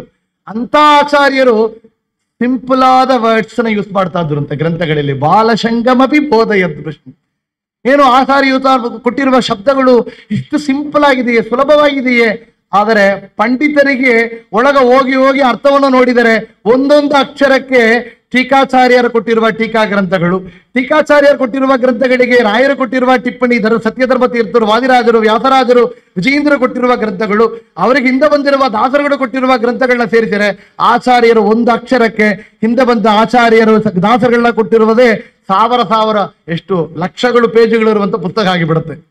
ಆಗ ಪಂಡಿತರಿಗೆ ನೋಡಿ ಅರ್ಥ ಮಾಡ್ಲಿಕ್ಕೆ ಸಾಧ್ಯ ಇದಲ್ಲ, ಅದು ಇನ್ಫಿನೈಟ್ ಅರ್ಥವನ್ನು ನೀಡುತ್ತೆ. ಆದರೆ ಪಾಮರರಿಗೆ ಸುಲಭವಾಗಿ ಅರ್ಥವನ್ನು ಮಾಡಬಹುದು. ಯಾವ ತರ ಒಂದು ಎಕ್ಸಾಂಪಲ್, ಆಚಾರ್ಯರ ಗ್ರಂಥಗಳು ಬಾಲಸಂಗಮಪಿ ಇಲ್ಲ, ಪಶು ಸಂಗಮಪಿ ಇದ್ರು. ಅನಿಮಲ್ ಮೃಗಗಳಿಗೆ ಕೂಡ ಅರ್ಥ ಆಗತ್ತಂತೆ. ಇದೇನ್ ಸ್ವಾಮಿ ಹೆಂಗ್ ಹೇಳ್ತಾ ಇದ್ರಿ? ಆಚಾರ್ಯರು ಯಾತ್ರಾ ಮಾರ್ಗದಲ್ಲಿ ಹೋಗ್ತಾ ಇರುವಂತಹ ಸಮಯದಲ್ಲಿ ಎಲ್ಲಾರ ಕೇಳಿದ್ರಂತೆ, ಏನು ಸ್ವಾಮಿ ನೀವು ಇಷ್ಟು ಗ್ರಂಥಗಳನ್ನ ಮಾಡಿದ್ದೀರಲ್ಲ, ಈ ಗ್ರಂಥಕ್ಕೆ ಮುಂದೆ ವ್ಯಾಖ್ಯಾನ ಮಾಡುವವರು ಯಾರು ಅಂತ ಕೇಳಿದ್ರು. ಯಾರು ಮಾಡುತ್ತಾರೆ ಹಂಗಂತ ಕೇಳಿದಾಗ ಇಲ್ಲಿ ಹೇಳಿದಿರಂತೆ, ಈ ಒಂದು ವೃಷಭ ಅದು ಮಾಡತ್ತೆ, ಒಂದು ದನ, ಆ ಒಂದು ಎತ್ತು ಏನ್ ಮಾಡ್ತಾ ಇತ್ತು ಅಂದ್ರೆ ಆಚಾರ್ಯರ ಗ್ರಂಥಗಳನ್ನ ನಿತ್ತನು ಹೊತ್ತುಕೊಂಡು ಹೋಗುವಂತ ಕೆಲಸ. ನಾನು ನಿನ್ನೆ ಹೇಳಿದೆ, ಆಚಾರ್ಯರುಗಳು ಕೈಯಲ್ಲಿ ಗ್ರಂಥವೇ ಅವರಿಗೆ ಬೇಕುಂಬಾದಿಲ್ಲ, ಎಲ್ಲ ಫಿಂಗರ್ ಟಿಪ್ಸ್ ಇಟ್ಟಿರ್ತಾರೆ. ಮತ್ತೆ ಯಾತಕ ದೊಡ್ಡ ಲೈಬ್ರರಿ ಇಟ್ಟಿದ್ರು, ಅವರೇ ಬರೀತಾರ ಮಹಾಭಾರತ ತತ್ವನಿರ್ಣಯಲ್ಲಿ. ಭಾರತ ದೇಶ ಪೂರ್ತಿಯಾಗಿ ಗ್ರಂಥವನ್ನ ಸೇಗರಿಸಿ ಎದು ಸರಿಯಾದ ಗ್ರಂಥವೋ ಆ ವರ್ಷನ್ ನಿಮಗೆ ಕೊಟ್ಟಿದ್ದೇನೆ ಅಂತ. ನೋಡಿ ಎಷ್ಟು ದೊಡ್ಡ ಕೆಲಸ ಮಾಡಿ ಆಚಾರ್ಯ ಯಾತಕ್ಕೆ ಹೇಳ್ತಾ ಅಂದ್ರೆ ನಮಗೆ ನಂಬಿಕೆ ಬರಬೇಕು ಅಂತ ಅದಕ್ಕಾಗಿ ಹೇಳಿದ್ರು. ಅಂತ ಗ್ರಂಥವನ್ನು ಯಾತಕ್ಕೆ ಕೊಟ್ಟಿದ್ರು? ಶಿಷ್ಯರಿಗಾಗಿ ವಾದ ವಿವಾದ ಮಾಡುವಂತಹ ಸಮಯದಲ್ಲಿ ಎಲ್ಲರಿಗೆ ಕೊಡಬೇಕು ಎಂಬುದಾಗಿ ಆ ಗ್ರಂಥವನ್ನ ಕೊಟ್ಟಿದ್ರಂತೆ ಆಚಾರ್ಯರು. ಆಗ ಈ ಗ್ರಂಥವನ್ನ ಹೊತ್ತುಕೊಂಡು ಹೋಗಬೇಕಾದರೆ ಒಂದು ಎತ್ತು ಹೊತ್ತುಕೊಂಡು ಹೋಗಿತ್ತಾ ಇತ್ತಂತೆ. ಆ ಎತ್ತು ಏನು ಮಾಡಿತ್ತು? ಆಚಾರ್ಯ ಗ್ರಂಥ ಹೊತ್ತುಕೊಂಡು ಹೋಗೋದು. ತುಂಬಾ ಇರುವಂತಹ ಸಮಯದಲ್ಲಿ ಆಚಾರ್ಯರ ಗ್ರಂಥ ಪಾಠ ಪ್ರವಚನ ನಡೆಯುವಂತಹ ಸಮಯದಲ್ಲಿ ಕೇಳ್ತಾ ಇರೋದಂತೆ. ಇವರೆಲ್ಲ ನೋಡಿದ್ರು, ಏನೋ ಅಸೂಯೆ ಬಂದಿತ್ತು ಪ್ರಾರಬ್ಧ ವಶಾತ್, ಸರ್ಪದಷ್ಟೋ ಮ್ರಿಯೇತ, ಶಾಪ ಇಟ್ಟುಬಿಟ್ರು, ಸರ್ಪ ಕಚ್ಚಿ ಸಾಯಲಿ ಅಂತ. ಬ್ರಾಹ್ಮಣ ವಾಕು ಅದು ಸತ್ಯ ಆಗಬೇಕು, ಬ್ರಾಹ್ಮಣರ ಮಾತು ಸತ್ಯ ಆಗಬೇಕು. ಸರ್ಪ ಬಂದಿತ್ತು, ಕಚ್ಚಿತ್ತು, ಎತ್ತು ಸಾಯಬೇಕಲ್ಲ, ಅದನ್ನು ನಡೀತಾ ಇತ್ತಂತೆ. ಆಚಾರ್ಯರ ಕೆಲಸ ಪ್ರಾಣ ಬಿಟ್ಟ ಮಳೆ ಕೆಲಸ ಅವರಿಗೆ. ಯಾತಕ್ಕೆ ಅಂದ್ರೆ ಪ್ರಾಣ ಬಿಡೋದು ಇಡಿಸೋದು ಎಲ್ಲನೇ ಅವರ ಕೈಯಲ್ಲಿ ಇದೆ ಅಂತ ನಿನ್ನ ನೋಡಿದ್ದೇವೆ. 6,3,1,000 ಶತಶ್ವಾಸ ಜಪಗಳ 3 ವಿಧ ಜೀವರೊಳಗೆ ಅಬ್ಜಜ ಕಲ್ಪ ಪರ್ಯಂತ ಅಂತೇಳಿ 21,600 ಬಾರಿ ಹಂಸಶ್ವಾಸ ಜಪವನ್ನ ಮಾಡಿಸುವವರು ಅವರೇ ಅಂತ ಆಚಾರ್ಯರೇನು ಮಾಡಿದರು? ಸರ್ಪ ಕಚ್ಚಿತ್ತು, ಸಾಯಬೇಕು ಅಂತ ಬಂದಾಗ ಏನು ಮಾಡಿದರು? ಕೈಯಲ್ಲಿ ತೀರ್ಥವನ್ನು ತೆಗೆದರು, ದ್ವಾದಶ ಸ್ತೋತ್ರ ಪಾಠಂ ಅಂದ್ರು. ದ್ವಾದಶ ಸ್ತೋತ್ರವನ್ನ ಜಪವಾಗಿ ಮಾಡಿ ಪ್ರೋಕ್ಷಣೆಯನ್ನು ಮಾಡಿದರಂತೆ. ಈ ದ್ವಾದಶ ಸ್ತೋತ್ರ ಎಂಬುದು ಏನು? ಆಚಾರ್ಯರು ಕೊಟ್ಟಿರುವ ಸ್ತೋತ್ರ ಗ್ರಂಥಗಳಲ್ಲಿ ಒಂದು. ಆಚಾರ್ಯರು ಒಂದು ಪ್ರಾತಃ ಕಾಲದಲ್ಲಿ ಬೆಳಿಗ್ಗೆ ಎದ್ದ ಸಮಯದಲ್ಲಿ ಅವರಿಗೆ ವಿಶೇಷವಾದ ಏನೋ ಒಂದು ಭಕ್ತಿಯಿಂದ, ಪ್ರೇಮೆಯಿಂದ, ಭಗವಂತನಲ್ಲಿ ಪ್ರೀತಿಗಾಗಿ ಒಂದು ಶ್ಲೋಕವನ್ನು ಪ್ರಾರಂಭ ಮಾಡಿದರು. ವಂದೇ ವಂದ್ಯಂ ಸದಾನಂದಂ ವಾಸುದೇವಂ ನಿರಂಜನಂ ಹೇಳ್ತಾ ಪ್ರಾರಂಭ ಮಾಡಿ ಆಚಾರ್ಯರು ತೀರ್ಥಯಾತ್ರೆಯನ್ನು ಮಾಡ್ತಾ ಬರ್ತಾ ಇದ್ದಾರೆ. ಬರ ಬರ ಬರ ಬರ ಅವರು ಮಲ್ಪೆ ಅಂತ ಹೇಳ್ತೇವೆ, ಈತ ನೋಡ್ತೇವೆ ಆ ಸಮುದ್ರ, ಆ ಸಮುದ್ರ ತೀರದಲ್ಲಿ ಬಂದು ಕೂತುಕೊಂಡಿದ್ದಾರೆ. ಅವರಿಗೆ ಗೊತ್ತು, ಅಪರೋಕ್ಷ ಜ್ಞಾನಿಗಳು, ನಿನ್ನೆ ಹೇಳಿದೆವು, ಪಾಸ್ಟ್ ಪ್ರೆಸೆಂಟ್ ಫ್ಯೂಚರ್, ಮೂರು ಕಾಲನನ್ನು ಅರಿದವರು ಅವರು. ಮುಂದೆ ನಡೆಯುವಂತಹದ್ದು ಏನು ಅಂತ ತಿಳಿದವರು, ಹಿಂದೆ ನಡೆದಿದ್ದು ಏನು ಅಂತ ಅವರಿಗೆ ಗೊತ್ತು ಅಂತ ಅವರು ಕಾಯ್ತಾ ಇದ್ದಾರೆ ಇಲ್ಲಿ. ಆಗ ಸಮುದ್ರದಲ್ಲಿ ದೊಡ್ಡ ವನಿಕ ಒಬ್ಬ ಎಷ್ಟೋ ನವರತ್ನಗಳನ್ನ ತುಂಬಿಸಿಕೊಂಡು ಒಂದು ಕಪ್ಪಲ್ ಶಿಪ್ ಬರ್ತಾ ಇದೆ. ಅಲ್ಲಿ ಬಂದಾಗ ದೊಡ್ಡ ಗಾಳಿಯಿಂದ ಬಡಿದುಕೊಂಡದು ಕೆಳಗೆ ಬೀಳುವಂತ ಸಮಯ ಬಂದಿದೆ. ಆಚಾರ್ಯರನ್ನ ರಕ್ಷಣೆ ಮಾಡಿದ್ದು ಅವರಲ್ಲಿಂದ ಪ್ರಾರ್ಥನೆ ಮಾಡ್ತಾ ಇದ್ದಾರೆ. ಆಚಾರ್ಯರು ತನ್ನ ಕಾಷಾಯ ವಸ್ತ್ರನಂದ ಹಿಂಗೆ ತೋರಿಸಿದ್ರಂತೆ. ನೋಡಿ, ಸತ್ಯತೀರ್ಥರನ್ನ ಹಿಂಗತ ಕೈ ತೋರಿಸಿರು, ಕಲಗ ಬದರಿಗೆ ಹೋಗಿ ಕೂಡಿಸಿದ್ರು. ಸಮುದ್ರದಲ್ಲಿ ಬರುವಂತ ಆ ಒಂದು ಶಿಪ್ಗೆ ಕಾಷಾಯ ವಸ್ತ್ರವನ್ನು ಈಗ ಆಡಿಸಿದರು. ಗಾಳಿ ನಿಂತಿತ್ತು. ಆ ಸಮುದ್ರ ತೀರಕ್ಕೆ ಬಂದು ಅದು ರೀಚ್ ಆಗಿತ್ತು ಆ ಒಂದು ಕಪ್. ಆಚಾರ್ಯರ ಶೈಲಿಯೇ ಶೈಲಿ. ಒಳಗ ಅವರು ಬಾ ಅಂದ್ರೆ ಬರಬೇಕು, ಓ ಅಂದ್ರೆ ಹೋಗ್ಬೇಕು. ಇಲ್ಲಿ ವೈಕುಂಠಕ್ಕೂ ಹಂಗೆ ಎಂದ್ರು. ವಿರಜಾ ನದಿ ಸ್ನಾನ ಆಗಬೇಕಾದರೆ ಆಚಾರ್ಯರು ಮುಂದೆ ನೆತ್ತುಕೊಂಡಿರುತ್ತಾರಂತೆ. ಸಾತ್ವಿಕರಿಗೆ, ರಾಜಸರಿಗೆ, ತಾಮರಸರಿಗೆ ಏನು ಶಿಕ್ಷೆ ಅಂತ ಅವರು ಹೇಳಬೇಕು. ರಾಯರು ಹೇಳ್ತಾರೆ, ದೀನಂ ದೂನಂ ಅನಾಥಂ. ರಾಯರು ವಾಯುದೇವರು ಪ್ರಾರ್ಥನೆ ಮಾಡ್ತಾರಂತೆ ನಮ್ಮ ಪರವಾಗಿ ಭಗವಂತನಲ್ಲಿ. ಇವ ಪಾಪಿಷ್ಟನಾಗಿದ್ದಾನೆ, ದೀನಂ ದೂನಂ ಅನಾಥಂ, ಆದರೆ ನಿನ್ನಲ್ಲಿ ಭಕ್ತಿ ಮಾಡಿದ್ದಾನೆ, ನಮ್ಮ ಎರಡು ಮಾತುಗಳನ್ನ ಕೇಳಿದ್ದಾನೆ, ಎರಡು ಗ್ರಂಥಗಳನ್ನು ಓದಿದ್ದಾನೆ, ಏನೋ ಒಂದು ಅನುಷ್ಠಾನವನ್ನು ಮಾಡಿದ್ದಾನೆ, ಅವನಿಗೆ ಸದ್ಗತಿಯನ್ನು ನೀಡಬೇಕು ಅಂತ ನಮ್ಮ ಪರವಾಗಿ ಭಗವಂತನಲ್ಲಿ ಪ್ರಾರ್ಥನೆ ಮಾಡುವವರು ವಾಯುದೇವರು. ಅದಕ್ಕೋಸ್ಕರ ನೀವು ನೋಡಿದ್ರು, ಮಾತರ್ಮೇ ಮಾತರಿಶ್ವನ್ ಪಿತರದೊಲಗರೋ ಭ್ರಾತರಿಷ್ಟಾಪ್ತ ಬಂಧು. ಭಗವಂತ ತಾಯಿ ತಂದೆಯಾಗಿ ಭಗವಂತನಲ್ಲಿ ನಮಗಾಗಿ ಬೇಡುವವರು ವಾಯುದೇವರು ಅಂತ ವಾಯುದೇವರು ಇಲ್ಲಿ ಕೈ ತೋರಿಸ್ತಾರೆ. ಬಂದಾಗ ಅವರು ಹೇಳಿದಂತೆ, ಹೆಂಗೆ ಆ ಮುಸ್ಲಿಂ ರಾಜ ಹೇಳಿದನೋ ಆ ತರ ಈ ನಮ್ಮ ಉಸಿರನ್ನ ಕಾಪಾಡಿಸಿ ಕೊಟ್ಟಿದ್ದೀರಲ್ಲ, ಈ ನವರತ್ನಗಳೆಲ್ಲ ನಿಮಗೆ ಕೊಟ್ಟು ಬಿಡ್ತೇನೆ ಅಂತ. ಎಲ್ಲ ಕೊಡ್ತೇನೆ. ಅದೆಲ್ಲ ಯಾತಕಪ್ಪ, ನಾ ಸನ್ಯಾಸಿ, ನನಗೆ ಇದೆಲ್ಲ ಏನು ಬೇಡ. ಹಾಗೆ ನನಗೇನು ಬೇಕು, ನೀನು ವೆಯ್ಟ್ ಬ್ಯಾಲೆನ್ಸಿಗಾಗಿ ಒಂದು ಗೋಪಿಚಂದನ ಗೆಡ್ಡೆ ಇಟ್ಟಿದ್ದಿಲ್ಲ, ಅದನ್ನು ಕೊಡು ಅಂದ್ರು. ಆ ವೆಯ್ಟ್ ಬ್ಯಾಲೆನ್ಸ್ ಆಗಿಟ್ಟಿರುವಂತ ಗೋಪಿಚಂದನ ಗೆಡ್ಡೆಯನ್ನು ಕೊಡು ಅಂದ್ರೆ ಆಚಾರ್ಯರಿಗೆ ಗೊತ್ತು ಅದ್ರಲ್ಲಿ ಏನಿದೆ ಅಂತ. ಆ ಗೆಡ್ಡೆಯಿಂದ ತಕೊಂಡ್ರು, ನೇರಾಗಿ ಬಂದರು ಅನಂತ ಸರೋವರ. ನಿನ್ನೆ ಹೇಳಿದೆವು, ಆಚಾರ್ಯರು ಗಂಗೆ ಯಾತ್ರೆಗೆ ಹೋಗಬೇಕಾದರೆ ಗಂಗೆ ಅನ್ಯ ಸನ್ನಿಧಲಾದಲು ಅಂತ. ಅದು ಮಧ್ವ ಸರೋವರ ಆಗಿತ್ತು. ಆ ಅನಂತ ಸರೋವರ ಎಂಬ ಮಧ್ವ ಸರೋವರದಲ್ಲಿ ಆ ಗೆಡ್ಡೆಯನ್ನು ತಕೊಂಡೋಗಿ ಅಲ್ಲಿ ವಿಶೇಷವಾಗಿ ಅದನ್ನು ಶುದ್ಧ ಮಾಡಬೇಕು ಅಂತ ಮಾಡಿದಾಗ ಒಳಗಿಂದ ಬಂದವ ಪುಟ್ಟು ಕೃಷ್ಣ. ಅದು ಸಾಮಾನ್ಯನಲ್ಲ. ತಾಯಿಗೆ ಬಾಯಲ್ಲಿ ಜಗವನ್ನೇ ತೋರಿದ ಜಗಧೋ ಧಾರಕ ನಮ್ಮ ಉಡುಪಿ ಶ್ರೀ ಕೃಷ್ಣ ಅಂತ ಕೃಷ್ಣ ಅಲ್ಲಿ ಬಂದಿದ್ದಾನೆ. ಆನಂದ ಮುಕುಂದ ರವಿಂದನಯನ ಆನಂದ ತೀರ್ಥ ಪರಾನಂದ ವರದ ಸುಂದರಿ ಮಂದಿರ ಗೋವಿಂದ ವಂದೇ ಆನಂದ ತೀರ್ಥ ಪರಾನಂದ ವರದ. 12 ಅಧ್ಯಾಯಗಳನ್ನು ಹೇಳ್ತಾ ವಿಶೇಷವಾಗಿ ಆ ಉಡುಪಿ ಕೃಷ್ಣನನ್ನ ತಕೊಂಡು ಬಂದು ಇಲ್ಲಿ ಪ್ರತಿಷ್ಠೆಯನ್ನು ಮಾಡಿದ್ದಾರೆ. ಆ ಉಡುಪಿ ಕೃಷ್ಣ ಬೇರೆ ಯಾರಲ್ಲ, ಕೃಷ್ಣನೇ ತನ್ನ ಬಾಲ್ಯ ಲೀಲೆಗಳನ್ನ ತನ್ನ ಪತ್ನಿಯಾದ ರುಕ್ಮಿಣಿ ದೇವರಿಗೆ, ತಾಯಿ ದೇವಕಿಗೆ ತೋರಿಸಿದಾಗ ಎಂಥ ಚೆಂದ ಕೃಷ್ಣ, ಇದನ್ನು ಯಾವಾಗಲೂ ನೋಡಬೇಕು ಅಂತ ಹೇಳಿದಾಗ ವಿಶ್ವಕರ್ಮವನ್ನ ಕರೆದು ಕೃಷ್ಣ ಪರಮಾತ್ಮನೇ ಮಾಡಿಕೊಟ್ಟು ರುಕ್ಮಿಣಿ ದೇವರು ಪೂಜೆ ಮಾಡಿದ ಕೃಷ್ಣ. ಆ ಕೃಷ್ಣನೇ ಮುಂದೆ ಭೀಮದೇವರು ಅರ್ಜುನರು ಪೂಜೆ ಮಾಡಿ ಮುಂದೆ ಎದಿ ಆ ಕೃಷ್ಣ ಅಲ್ಲಿ ದ್ವಾರಕೆಯಲ್ಲಿ ಬಂದು ಆ ದ್ವಾರಕೆಯಲ್ಲಿ ಕೃಷ್ಣ ಅವತಾರ ತನ್ನ ಮುಡಿಸಿಕೊಂಡು ಹೊರಟಿದ್ದಾಗ ಆ ದ್ವಾರಕೆಯಲ್ಲಿ ಗೋಪಿಚಂದನ ಬೆಟ್ಟದಲ್ಲಿ ನಿಂತು ಇಲ್ಲಿ ಬರ್ತಾ ಇದೆ. ಆಚಾರ್ಯರಿಗೆ ಗೊತ್ತು, ಪೂರ್ವ ಅವತಾರದಲ್ಲಿ ತಾನೇ ಭೀಮನಾಗಿದ್ದು ಪೂಜೆ ಮಾಡಿದ್ದು, ಕೃಷ್ಣನೇ ನಮಗಾಗಿ ಕೊಟ್ಟದ್ದು. ಇಲ್ಲಿ ಮುಂದೆ ಅಷ್ಟಮಠಗಳಿಂದ, ಪೀಠಾಧೀಶರಿಂದ, ಪರ್ಯಾಯ ಕ್ರಮದಿಂದ ಪೂಜೆ ಪಡೆಯುವಂತಹ ಕೃಷ್ಣ ಅಂತ ಹೇಳಿ ಆಚಾರ್ಯರಲ್ಲಿ ನಿರ್ಮಾಣವನ್ನು ಮಾಡಿ ಅಷ್ಟಮಠಗಳನ್ನ ಅಲ್ಲಿ ನಿರ್ಮಾಣ ಮಾಡಿ, ಅಷ್ಟಮಠಕ್ಕಾಗಿ ನಿನ್ನೆ ನೋಡಿದೆವು, ಪಲಿಮಾರು ಮಠ, ಹತಮಾರು ಮಠ, ಕೃಷ್ಣಾಪುರ ಮಠ, ಬುದ್ಧಿಗೆ ಮಠ, ಶಿರೂರು ಮಠ, ಸೋದೆ ಮಠ, ಕಾನಿಯೂರು ಮಠ, ಬೇಜಾವರ ಮಠ ಎಂಬ ಅಷ್ಟ ಮಠಗಳಿಗೆ ಋಷಿಕೇಶ ತೀರ್ಥರು, ನರಸಿಂಹ ತೀರ್ಥರು, ಜನಾರ್ದನ ತೀರ್ಥರು, ಉಪೇಂದ್ರ ತೀರ್ಥರು, ವಾಮನ ತೀರ್ಥರು, ವಿಷ್ಣು ತೀರ್ಥರು, ರಾಮತೀರ್ಥರು, ಅಧೋಕ್ಷ ತೀರ್ಥರು ಎಂಬ 8 ಬಾಲ ಸನ್ಯಾಸಿಗಳನ್ನ ಅಲ್ಲಿ ಪೀಠದಲ್ಲಿ ಕೂಡಿಸಬೇಕು ಅಂತೇಳಿ ಸನ್ಯಾಸ ದೀಕ್ಷೆಯನ್ನು ಕೊಟ್ಟು ಅವರಿಂದ ಪರ್ಯಾಯ ಕ್ರಮದಿಂದ ಪೂಜೆ ಮಾಡುವಂತಹ ಒಂದು ಕ್ರಮವನ್ನು ಮಾಡಿಕೊಟ್ರು. ಅಂಥ ದ್ವಾದಶ ಸ್ತೋತ್ರವನ್ನ ಈಗ ಈ ಎತ್ತನ ಎಬ್ಬಿಸಬೇಕು ಅಂದ್ರೆ ದ್ವಾದಶ ಸ್ತೋತ್ರ ಪಾಠಂ ಅಂತ ಹೇಳಿದರು. ಯಾತಕ್ಕೆ? ಈ ದ್ವಾದಶ ಸ್ತೋತ್ರವನ್ನು ಹೇಳಿದರೆ ವಿಷ ಪರಿಹಾರ ಆಗತ್ತೆ ಎಂಬ ಫಲಶ್ರುತಿ. ನಿತ್ಯನು ನೈವೇದ್ಯ ಸಮಯದಲ್ಲಿ ದ್ವಾದಶ ಸ್ತೋತ್ರವನ್ನು ಹೇಳಿ ನೈವೇದ್ಯ ಮಾಡಿದರೆ ವಿಷ ಪರಿಹಾರ ಆಗತ್ತೆ. ನೋಡಿ, ಮುಂದೆ ನಾವು ಎಷ್ಟೋ ಆ ಘಟನೆಗಳನ್ನ ನೋಡಿದ್ದೆವು. ವ್ಯಾಸರಾಜರಿಗೆ ವಿಷ ಇಟ್ಟರು, ಸ್ವೀಕಾರ ಮಾಡಿದರು. ಮೂಲ ಗೋಪಾಲಕೃಷ್ಣನಿಗೆ ಸಮರ್ಪಣ ಮಾಡಿದ ಅದು ಭಿಕ್ಷೆಯಿಂದ ಸ್ವೀಕಾರ ಮಾಡಬೇಕು ಅಂತ ಮಾಡಿದರು. ಯಾತಕ್ಕೆ? ದ್ವಾದಶ ಸ್ತೋತ್ರ ಪಾಠ ಆಗಿದೆ ಅದಲ್ಲಿ ಅಂತ, ಅದು ಅನ್ನವನ್ನು ಸ್ವೀಕಾರ ಮಾಡಬೇಕು ಅಂತ. ವಿಜಯೇಂದ್ರ ತೀರ್ಥರಿಗೆ ವಿಷ ಇಟ್ರು, ನಾವು ಕೇಳ್ತೇವು. ಆಗ ಷೋಡಶ ಭಾಗ ನರಸಿಂಹ ಅಷ್ಟಕವನ್ನು ಹೇಳಿ ಭೂಖಂಡಂ ವಾರಣಾಂಡಂ ಪರವರವಿರಟಂ ಡಂಪ ಡಂಪೋರು ಡಂಪಂ ತೇಳಿ ಆ ಷೋಡಶ ಭಾಗ ನರಸಿಂಹಾಷ್ಟಕವನ್ನು ಹೇಳಿ ವಿಷ ಪರಿಹಾರ ಮಾಡಿಕೊಂಡು ಅದನ್ನು ಸ್ವೀಕಾರ ಮಾಡಿದ್ದಾರೆ ಅಂತ ಹೇಳ್ತೇವೆ. ವಾದಿರಾಜನಿಗೆ ವಿಷ ಇಟ್ರು, ಅವರು ಪರಿಹಾರ ಮಾಡಿ ತೋರಿಸಿದ್ದಾರೆ ಅಂತ ಎಷ್ಟೋ ಘಟನೆಗಳು ಬಂದಿದೆ. ನಾವು ನೋಡ್ತಾ ಇದ್ದೇವೆ. ಅಂತ ದ್ವಾದಶ ಸ್ತೋತ್ರವನ್ನ ಆಚಾರ್ಯರು ಮಾಡಿಕೊಟ್ಟಿರುತ್ತೆ. ವಿಷ ಪರಿಹಾರ ಮಾಡತ್ತೆ, ರೋಗಗಳನ್ನು ಪರಿಹಾರ ಮಾಡುವಂತಹದ್ದು, ಸಂಸಾರದಲ್ಲಿರುವಂತಹ ಭವರೋಗವನ್ನೇ ಪರಿಹಾರ ಮಾಡುವಂತಹದ್ದು ದ್ವಾದಶ ಸ್ತೋತ್ರ. ಅದನ್ನ ಹೇಳಿದರು, ಪ್ರೋಕ್ಷವನ್ನು ಮಾಡಿದರು, ಎದ್ದಿತ್ತು. ಕೇಳಿದಿರುತ್ತೆ, ಸಾಮಾನ್ಯ ಎತ್ತು ಎಲ್ಲ ವ್ಯಾಖ್ಯಾಸ್ಯತ್ ಏಷ ಗೋರಾಟ್ ಅಂದ್ರು. ಗೋರಾಟ್ ಅಂತ ಆಚಾರ್ಯರು ಹೇಳಿದಿರುತ್ತೆ. ಗೋ ಅಂದ್ರೆ ಸಾಮಾನ್ಯರಲ್ಲ, ರಾಟ್ ರಾಜ. ಇವ ಎಂತ ರಾಜ ಗೊತ್ತಾ? ಇಂದ್ರ, ದೇವೇಂದ್ರ ಬಂದಿದ್ದಾನೆ. ದೇವತೆಗಳಿಗೆ ರಾಜ ದೇವೇಂದ್ರ ಇವ, ಅವನೇ ಅರ್ಜುನ. ಆ ಅರ್ಜುನನೇ ಇಲ್ಲಿ ಎತ್ತಾಗಿ ಬಂದಿದ್ದಾನೆ. ಮುಂದೆ ಇವರೇ ಜಯತೀರ್ಥರಾಗಿ ನಮ್ಮ ಗ್ರಂಥಕ್ಕೆ ಟೀಕಾ ಗ್ರಂಥಗಳನ್ನ ಬರಿತಾರೆ ಎಂಬುದಾಗಿ ಆಚಾರ್ಯರು ತೋರಿಸಿಕೊಟ್ಟಿರುವ ಆ ಒಂದು ದ್ವಾದಶ ಸ್ತೋತ್ರದ ಮಹಿಮೆಯನ್ನು ನೋಡ್ತೇವೆ. ಆಚಾರ್ಯರು ಮಾಡಿಕೊಟ್ಟಿರುವ ಸ್ತೋತ್ರ ಗ್ರಂಥ ಅಂದ್ರೆ ದ್ವಾದಶ ಸ್ತೋತ್ರ. ಮುಂದೆ ಹೇಳಿದೆವು, ಆಚಾರ್ಯರ ಶೈಲಿ ಅಂದ್ರೆ ತುಂಬಾ ಬೇಸಿಕ್ ಆಗಿರುತ್ತೆ ಅಂತ.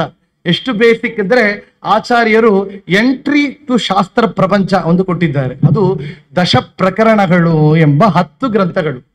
ದಶ ಪ್ರಕರಣಗಳು ಆಚಾರ್ಯರ ಗ್ರಂಥ. ನೇರಾಗಿ ಬ್ರಹ್ಮಸೂತ್ರ ಭಾಷ್ಯ, ನ್ಯಾಯಸುಧ ಓದುತ್ತೇನೆ, ಓದಿರೋ ಅರ್ಥವೇ ಆಗೋದಿಲ್ಲ. ಮೊದಲು ಏನು ಮಾಡಬೇಕು? ದೊಡ್ಡ ಪ್ಯಾಲೆಸ್ ಇದೆ, ಅದು ದೊಡ್ಡ ಪ್ಯಾಲೆಸ್ಸಿಗೆ ಕೀ ಎಷ್ಟು ಉಂಟಿದೆ ನೋಡಿ, ಕೀ ಹಾಕುವಂತ ಹೋಲ್ ಎಷ್ಟು ಉಂಟಿರೋ ನೋಡಿ, ಇಷ್ಟು ಉಂಟಿರುತ್ತೆ. ಆಚಾರ್ಯ ಏನ್ ಮಾಡಿಕೊಟ್ರು ಅಂದ್ರೆ, ದೊಡ್ಡ ದೊಡ್ಡ ಶಾಸ್ತ್ರಗಳನ್ನ ತಿಳಿಯಬೇಕಾದರೆ ಎಂಟ್ರಿ ಟು ಶಾಸ್ತ್ರ ಪ್ರಪಂಚ, ಪ್ರಪಂಚಕ್ಕೆ ಒಂದು ಕೀ ಅಂತದು. ಏನು ಅಂದ್ರೆ ದಶ ಪ್ರಕರಣಗಳೆಂಬ ಗ್ರಂಥಗಳು. ಆ ಗ್ರಂಥಗಳು ಅಂದ್ರೆ ಏನು ಅಂದ್ರೆ ತತ್ವ ಸಂಖ್ಯಾನ, ತತ್ವ ವಿವೇಕ, ತತ್ವೋದ್ಯೋತ ಎಂಬ 3 ಗ್ರಂಥಗಳು. ಅದರಲ್ಲಿ ವಿಶೇಷವಾಗಿ ಒಂದು ವಿಷಯ ಹೇಳ್ತಾನೆ ಆಚಾರ್ಯರು. ಹೇಳ್ತಾರೆ, ತತ್ವಗಳನ್ನೇ ಹೇಳಿದ್ದಾರೆ. ತತ್ವಗಳು ಅಂದ್ರೆ ಏನೇನು? ತತ್ವಗಳು ಎರಡು ವಿಧ ಅಂತ ಆರಂಭಿಸಿರು. ಒಂದು ಏನು? ಸ್ವತಂತ್ರ, ಇನ್ನೊಂದು ಅಸ್ವತಂತ್ರ ಅಂದ್ರು. ಸುಲಭವಾಗಿ ಹೇಳ್ತಾರೆ. ತತ್ವಗಳು 2 ವಿಧ, ಸ್ವತಂತ್ರಂ ಅಶ್ವತಂತ್ರಂ ದ್ವಿಜಂ ತತ್ವಮಿಷ್ಯತೆ. ತತ್ವಗಳು 2 ವಿಧ. ಅದರಲ್ಲಿ ಸ್ವತಂತ್ರ ತತ್ವ ಯಾರು ಅಂದ್ರೆ, ಸ್ವತಂತ್ರೋ ಭಗವಾನ್ ವಿಷ್ಣು, ಏಕವಚನ, ಒಬ್ಬನೇ ಸ್ವತಂತ್ರ ಅಂದ್ರು. ಏನು ಸ್ವಾಮಿ, India is an independent country ಹಂಗದಲ್ಲ ಸ್ಕೂಲ್ದ ಓದ್ತಾ ಬಂದಿದ್ದೆವು. ಭಗವಂತ ಒಬ್ಬನೇ ಇಂಡಿಪೆಂಡೆಂಟ್ ಹೇಳ್ತೀರಿ, ನಾವೆಲ್ಲ ಡಿಪೆಂಡೆಂಟ್ ಹೇಳಿದ್ರೆ ಲಕ್ಷ್ಮಿಯಿಂದ ಪ್ರಾರಂಭ ಮಾಡಿ ಎಲ್ಲರೂ ಡಿಪೆಂಡೆಂಟ್ ಅಂದ್ರೆ ಆಚಾರ್ಯರು. ಇದಕ್ಕೆ ಯಾತಕ್ಕೆ? ನಾ ಇಂಡಿಪೆಂಡೆಂಟ್, ನಾವು ಸ್ವತಂತ್ರವಾಗಿರ್ಬೋದು, ಎಲ್ಲಿ ಬೇಕಾದ್ರೂ ಹೋಗಬಹುದು, ಯಾರ ಬತ್ತಿ ಬೇಕಾಗ ಮಾತಾಡ್ಬಹುದು ಹೇಳ್ತೇವೆ. ಆಚಾರ್ಯ ಹೇಳಿರು, ನೀವು ಮಾಡಿಕೊಂಡ ಅರ್ಥವೇ ಬೇರೆ ಅಂತ ಟೀಕಾಚಾರ್ಯರು ಹೇಳ್ತಾರೆ ಮುಂದೆ ವ್ಯಾಖ್ಯಾನ ಮಾಡಿದಾಗ. ಏನು ಸ್ವತಂತ್ರ ಅಂದ್ರೆ, India is independent country but dependent on so many things ಹಾಗಂದ್ರು. ಏನು, ಆಯಿಲ್ ಇಲ್ಲ, ಇಲ್ಲಿ ಪೆಟ್ರೋಲ್ ಇಲ್ಲ, ಬೇರೆ ಬೇರೆ ಡಿಪೆಂಡ್ಮೆಂಟ್ ಮಾಡಿಯೇ ಇದೆ. ನಾವು ಇಂಡಿಪೆಂಡೆಂಟ್ ಹೇಳಕ್ಕೆ ಸಾಧ್ಯವೇ ಇಲ್ಲ. ನಾ ಇಂಡಿಪೆಂಡೆಂಟ್ ಆಗಿದ್ದೇನೆ ಒಂದು ಕ್ಷಣ ಸಾಧ್ಯ ಇಲ್ಲ. ಇಂಡಿಪೆಂಡೆಂಟ್ ಹೇಗೆ ಹೇಳಬೇಕು ಅಂದ್ರೆ, ನಾವು ನಮಗೆ ಬೇಕಾದಂತ ದೇಹವನ್ನು ಪಡೀಲಿಕ್ಕೆ ಸಾಧ್ಯವೋ? ಇಲ್ಲ. ನಾವು ಮಾಡುವಂತಹ ಕಾರ್ಯಗಳು, ನೆನೆಸಿದ ಕಾರ್ಯಗಳನ್ನ ಮಾಡ್ಲಿಕ್ಕೆ ಸಾಧ್ಯವೋ? ಇಲ್ಲ. ಮಾಡಲೇಬಾರದು ಕೂತಲಕ್ಕೆ ಸಾಧ್ಯವೋ? ಇಲ್ಲ. ಇನ್ನೊಬ್ಬರನ್ನ ಮಾಡಿಸಲಕ್ಕೆ ಸಾಧ್ಯವೋ? ಅದನ್ನ ಇಲ್ಲ ಅಂದ್ರು. ಕರ್ತುಂ ಅಕರ್ತುಂ ಅನ್ಯಥಾ ಕರ್ತುಂ ಇತಿ ಸಮರ್ಥ ಅಂದ್ರು ಶಾಸ್ತ್ರ. ಕರ್ತುಂ ಮಾಡ್ಲಕ್ಕೆ ಸಾಧ್ಯವೋ? ತುಂಬತ್ತು ಕೂಡಬೇಕು, ಅದನ್ನು ಸಾಧ್ಯ ಇಲ್ಲ. ಇಲ್ಲ, ಈ ಕೆಲಸ ಮಾಡಿಯೇ ಮುಡಿಸಬೇಕು, ಸಾಧ್ಯ ಇಲ್ಲ. ಏನು ಮಾಡ್ಲಂಗೆ ಕೂಡ್ತೇನೆ, ಮಕ್ಕಳಿಂದ ಕೂಡ್ಲಿಕ್ಕಾಗತ್ತೀಯ ನೋಡಿ. ನಮ್ಮನ ಹುಡುಗನೇ ಇದ್ದಾನೆ ಎದುರಿಸಿ, ಒಂದು ಕಡೆದು ಕೂಡಬೇಕಪ್ಪ, ಇದು ದೊಡ್ಡಪ್ಪ ಮಾತಾಡಿದರೆ ಅಂದ, ಆಗಂದ ಹಿಂಗೆ ಆಡ್ತಾ ಇದ್ದಾನೆ. ತುಂಬುತ್ತುಕೊಳ್ಳಕ್ ಆಗೋದಿಲ್ಲ, ಮಕ್ಕಳದ್ದಿಲ್ಲ, ದೊಡ್ಡವರದ್ದೇ ಆಗೋದಿಲ್ಲ. ಆಗ ಅಕರ್ತು ಮಾಡ್ಲಾಗಿಲ್ಲ ಕಡೆ ಸಾಧ್ಯ ಇಲ್ಲ. ನಾವೇ ಮಾಡ್ಲಕ್ಕೆ ಸಾಧ್ಯ ಇಲ್ಲ, ಮಾಡ್ಲಂಗಿಲ್ಲಕ್ಕೆ ಸಾಧ್ಯ ಇಲ್ಲ ಅಂದ್ರೆ ಅನ್ಯತಾ ಕರ್ತು ಮಕ್ಕಳನ್ನೇ ಮಾತು ಕೇಳಲ್ಲ ಅಂತ. ಇನ್ನೊಬ್ರು ಮಾಡ್ಲಕ್ಕೆ ಇಡೋ ಸಾಧ್ಯ, ಹೆಂಡತಿ ಮಾತು ಕೇಳೋದಿಲ್ಲ, ಗಂಟೆ ಮಾತು ಹೆದ್ದು ಕೇಳೋದಿಲ್ಲ, ಹೆಂಡತಿ ಮಾತು ಗಂಟೆ ಕೇಳಲ್ಲ, ಎಲ್ಲ ಡೈವರ್ಸ್ ಆಗ್ತಾ ಇದೆ ಈ ಕಾಲ.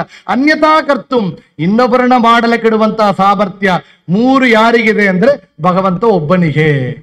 ಆಗ ಲಕ್ಷ್ಮೀನು ಅಸ್ವತಂತ್ರಳೇ ಅಂದ್ರು. ಲಕ್ಷ್ಮೀನು ಭಗವಂತನ ಅಧೀನ ಹಾಗಂತ ಹೇಳಿ ಆಚಾರ್ಯರು ಸ್ಪಷ್ಟವಾಗಿ ತಿಳಿಸ್ತಾರೆ. ಸ್ವತಂತ್ರ ಅಶ್ವತಂತ್ರ ಎಂಬ ತತ್ವಗಳು 2 ವಿಧ. ಅದರಲ್ಲಿ ಸ್ವತಂತ್ರೋ ಭಗವಾನ್ ವಿಷ್ಣು, ಹರಿ ಸರ್ವೋತ್ತಮ ಎಂಬ ತತ್ವವನ್ನ ಸ್ಪಷ್ಟವಾಗಿ ತಿಳಿಸಿದವರು. ಭಗವಂತ ಅನಂತ ಕಲ್ಯಾಣ ಗುಣಪರಿಪೂರ್ಣ ಅಂತ ತಿಳಿಸಿರುವುದು, ಸರ್ವ ದೋಷ ದೂರ ಅಂತ ತಿಳಿಸಿದವರು. ನೋಡಿ, ನಮಗೆಲ್ಲ ಗುಣಗಳು ಬರಬೇಕು, ಸಾಧ್ಯವಾ? ಭಗವಂತ ಸ್ವತಂತ್ರ, ಎಲ್ಲ ಗುಣಗಳು ಬರಬೇಕು, ಬಂದ್ಬಿಡ್ತವನಿಗೆ. ಒಂದು ದೋಷ ಇರಬಾರದು, ಸ್ವತಂತ್ರ, ಅವನು ಎಣಿಸಿದ್ರೆ ನಡೀತೆ, ಒಂದು ದೋಷ ಇಲ್ಲ. ಆಗ ಭಗವಂತನಿಗೆ ಎಲ್ಲ ಪಾಸಿಟಿವ್ ಆದ. ಯಾತಕ್ಕೆ ಅಂದ್ರೆ ಅವ ಸ್ವತಂತ್ರ ಎಂಬ ವಿಷಯವನ್ನ ತಿಳಿಸ್ತಾರೆ. ಆಗ ತತ್ವ ಸಂಖ್ಯಾನ, ತತ್ವ ವಿವೇಕ, ತತ್ವೋದ್ಯೋತ ಎಂಬ 3. ಇನ್ನು ಖಂಡನತ್ರಯ ಎಂಬ ಗ್ರಂಥ, ಬೇರೆ ಮತಗಳನ್ನ ಖಂಡನ ಮಾಡುವ ಗ್ರಂಥ. ಮಾಯಾವಾದ ಖಂಡನ, ಉಪಾಧಿ ಖಂಡನ, ಜಗತ್ಮಿಥ್ಯಾತ್ ಅನುಮಾನ ಖಂಡನ ಅಂತ 3 ಗ್ರಂಥಗಳು. ಈ ಗ್ರಂಥಗಳಲ್ಲಿ ಮಾಯಾವಾದವನ್ನ, ಈ ಜಗತ್ ಸತ್ಯ ಇಲ್ಲ ಎಂಬ ವಿಷಯಗಳನ್ನ ಖಂಡನ ಮಾಡಿ ತಿಳಿಸಿದ ಗ್ರಂಥಗಳು ಅಂತ ಹೇಳ್ತಾರೆ. ಆ ಗ್ರಂಥಗಳಿಗೆ ಅನುಸರಿಸಿ ಟೀಕಾಚಾರ್ಯರು ಮಾಡಿದ ಸ್ವತಂತ್ರ ಗ್ರಂಥವೇ ವಾದಾವಳಿ ಎಂಬ ಗ್ರಂಥ.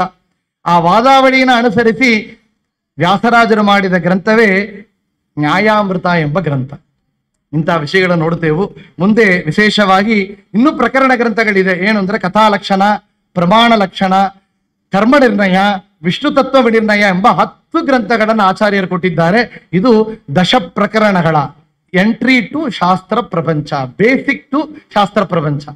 ಇದಕ್ಕೆ ಇಷ್ಟು ಇಂಪಾರ್ಟೆನ್ಸ್ ಇದಕ್ಕೆ ಹೇಳ್ತೇವೆ ಅಂದ್ರೆ, ಆಚಾರ್ಯರ ದೊಡ್ಡ ಗ್ರಂಥ ಮಹಾಭಾರತ ತಾತ್ಪರ್ಯ ನಿರ್ಣಯ 5200 ಬೇರೆ ಶ್ಲೋಕಗಳು ತಿಳಿದೆವು. ಅದಕ್ಕೆ ಟೀಕಾ ಬರಲಿಲ್ಲ ಜಯತೀರ್ಥರು. ಜಯತೀರ್ಥರು ಎದಕ್ಕೆ ಬರೆದರು ಅಂದ್ರೆ ಈ 10 ಪ್ರಕರಣಗಳಿಗೆ ಬರೆದರಂತೆ. ಯರಗೋಳ ಗುಹೆಯಲ್ಲಿ ಒಂದು ಚೋಳ ಗಂಜಿಯನ್ನ ಸ್ವೀಕಾರ ಮಾಡುತ್ತಾ ಒಂದು ತುಳಸಿ ಕಾಷ್ಟವೇ ಅದಕ್ಕೆ ಅವರು ಮುಟ್ಟಿಂಡು ತಗೊಬೇಕು ಅಂತೆ. ತಕೊಂಡದ್ದು ಕೊಂಚ, ಕೊಟ್ಟದ್ದು ತುಂಬಾ ಅಂತ ಹೇಳ್ತಾರೆ. ಅಂತ ಗ್ರಂಥಗಳನ್ನ ರಚನೆ ಮಾಡಿದಾಗ ಒಂದು ಘಟನೆ ನಡೀತು. ವಿದ್ಯಾರಣ್ಯರೆಂಬ ದೊಡ್ಡ ಜ್ಞಾನಿಗಳು ಅದ್ವೈತರಲ್ಲಿ ಅವರು ಬಂದಿದಿರುತ್ತೆ. ಇಲ್ಲಿ ನಿಮ್ಮನ ಗೆದ್ದ ಅಕ್ಷೋಭಿ ತೀರ್ಥರ ಶಿಷ್ಯರು ಅಂತ ಇದ್ದಾರೆ, ಬರ್ತಾರೆ. ಅವರು ಬಂದಾಗ ಬಂದು ನೋಡಿದರಂತೆ ಗ್ರಂಥಗಳ ರಚನೆ ಆಗಿದೆ. ಅಲ್ಲಿ ನೋಡಿದಾಗ ಆಚಾರ್ಯ ಮಾಡಿದ ಪ್ರಮಾಣ ಲಕ್ಷಣಕ್ಕೆ ನ್ಯಾಯ ಕಲ್ಪಲತಾ ಎಂಬ ಗ್ರಂಥವನ್ನು ಮಾಡಿದ್ದಾರೆ ಜಯತೀರ್ಥರು. ಈ ಪ್ರಮಾಣ ಲಕ್ಷಣವನ್ನ ತೆಗೆದು ನೋಡಿದರಂತೆ ವಿದ್ಯಾರಣ್ಯರು. ನೋಡಿದರೆ ಇದೇನು ಎಲಿಮೆಂಟರಿ ಸ್ಟೂಡೆಂಟ್ಗೆ ಬರದಂಗಿದೆ, ಬಾಲವಾಕ್ಯೇನ ಕಿಮ್ಮೆ ಅಂದ್ರಂತವರು. ಜಯತೀರ್ಥರು ಪರಮತಾತ್ವಿಕರವರು. ಏನು ಚಿಕ್ಕ ಸಣ್ಣ ಮಕ್ಕಳಿಗೆ ಮಾಡಿದಂತ ಗ್ರಂಥ ಮಾಡಿದ್ದಾರಲ್ಲ ನಿಮಗೆ ಆಚಾರ್ಯರು. ಏನು ದೊಡ್ಡ ಶಾಸ್ತ್ರಕಾರರು ಅಂತ ಹೇಳಿದ್ರಿ, ತ್ರೈಲೋಕ್ಯಾಚಾರ್ಯರು ಅಂತ ಹೇಳಿದ್ರಿ. ಅವರಿಗೆ ಸಿಟ್ಟು ಬಂದಿತ್ತುತ್ತೆ. ನಿಮ್ಮ ಬುದ್ಧಿ ಬಾಲ ಬುದ್ಧಿ ಎಂದ್ರು. ಬಾಲ ಬುದ್ಧಿ ತ್ವಮೇವ ಅಂದಿರುತ್ತೆ. ನಿಮ್ಮ ಬುದ್ಧಿ ಬಾಲ ಬುದ್ಧಿ. ನಮ್ಮ ಆಚಾರ್ಯರು ಹೇಳಿದ ವಿಷಯನ ತಿಳಿಯಬೇಕಾದರೆ ನಮ್ಮ ಗ್ರಂಥವನ್ನು ನೋಡಿ ನ್ಯಾಯ ಕಲ್ಪಲತಾ ಅಂತ ಕೊಟ್ಟೊಡುತ್ತೆ. ಆಚಾರ್ಯರು ಮಾಡಿದ ಗ್ರಂಥದಲ್ಲಿರುವಂತಹ ಒவ்வೊಂದು ಅಕ್ಷರಕ್ಕನ್ನು ವಿಸ್ತಾರ ಮಾಡಿ ತೋರಿಸಿದ್ದಾರೆ. ಆಹಾ, ಇಷ್ಟು ದೊಡ್ಡ ವಿಷಯಗಳು ನಿಮ್ಮ ಆಚಾರ್ಯರು ಹೇಳಿದ್ದಾರೆಯಾ, ನಿಮ್ಮ ಗ್ರಂಥಗಳನ್ನೆಲ್ಲ ಕೊಡಿ ಅಂತ ಹೇಳಿ ಯಾಣ ಮೇಲೆ ಇಟ್ಟು ಮರಮಣ ಬಂದಿರುತ್ತೆ ವಿದ್ಯಾರಣ್ಯರು. ಆಗ ಆಚಾರ್ಯರು ಮಾಡಿದ ಗ್ರಂಥಗಳು 10 ಪ್ರಕರಣ ಗ್ರಂಥಗಳು ಎಂಬ 10 ಗ್ರಂಥಗಳನ್ನು ಮಾಡಿದ್ದಾರೆ. ಆಚಾರ್ಯರಲ್ಲಿ ಎಲ್ಲರೂ ಪಾಠ ಓದಿದರು ಅಂತ ಕೇಳ್ತೇವೆ. ಯಾರ್ಯಾರು ಪಾಠ ಓದಿದರು? ಒಂದು ದಿವಸ ಆಚಾರ್ಯರು ಪಾಠ ತೆಯ್ಯುವಂತಹ ಸಮಯದಲ್ಲಿ ಎಷ್ಟು ಶ್ರದ್ಧೆಯಿಂದ ತೆಯ್ತಾ ಇದ್ದಾರೆ ಅಂತ ನೋಡ್ಬೇಕು. ಆಚಾರ್ಯರ ಭಕ್ತಿ ನೋಡಿದೆವು, ವಿನಯ ನೋಡಿದೆವು. ಅಷ್ಟು ದೊಡ್ಡ ಗ್ರಂಥ ಬರೆದು ಶಕ್ತಿತಃ ಅಂತ ಬರೆದಿದ್ರು. ಭಗವಂತ ಕರೆಕ್ಟ್ ಮಾಡಿದ ಲೇಷತಃ ಅಂತ ಹೇಳಿ. ಅಂತ ವಿನಯ. ಲಂಕೆಯಲ್ಲಿ ಆಂಜನೇಯರು ಹೋಗಬೇಕಾದರೆ ತಾನು ಜೀವೋತ್ತಮರು, ಅಶೀತಿ ಕೋಟಿಯೂತಪಂ ಪುರಸ್ಸರಾಷ್ಟ್ರಕಾಯುತಂ ಅನೇಕ ಹೇತಿ ಸಂಕುಲಂ ಕಪೀಂದ್ರ ಮಾವರುಣೋದ್ಬಲಂ. ತನ್ನ ಮುಷ್ಟಿಯಿಂದ ರಾವಣನ 1/3 ಸೈನ್ಯವನ್ನ ಬುಡಿದು ಕೊಂದಾಟ್ರು ಅಲ್ಲಿ ಆಂಜನೇಯರು. 1/3 ಸೈನ್ಯ ಆಯ್ತು, ಧ್ವಂಸ ಇದೆ. ಬಾಲವನು ಅಲ್ಲಿ ಇಟ್ಟುಕೊಂಡು ಬಂದು ಕೂತಿದ್ದಾರೆ ಅಲ್ಲಿ. ಯಾರಪ್ಪ ನೀನು ಇಂಥ ಕೋತಿ, ಇಷ್ಟೊಂದು ಆಟ ಆಡಿದ್ದಿಲ್ಲ, ನಾ ಜೀವೋತ್ತಮ, ಈ ವಿಶ್ವವನ್ನು ಉಂಡು ಜೀರ್ಣ ಮಾಡಬಹುದು, ನಿನ್ನ ಒಳಗನ್ನು ಇದ್ದು ಶ್ವಾಸ ಉಶ್ವಾಸ ಮಾಡುವವ ನಾನು. ಅವರು ಅದೆಲ್ಲ ಅಲ್ಲ. ಏನ್ ಹೇಳಿದ್ರು? ರಾಮಸ್ಯ ಅಕ್ಲಿಷ್ಟ ಕರ್ಮಣಃ ದಾಸೋಹಂ ಕೌಶಲೇಂದ್ರಸ್ಯ ರಾಮಸ್ಯ ಅಕ್ಲಿಷ್ಟ ಕರ್ಮಣಃ.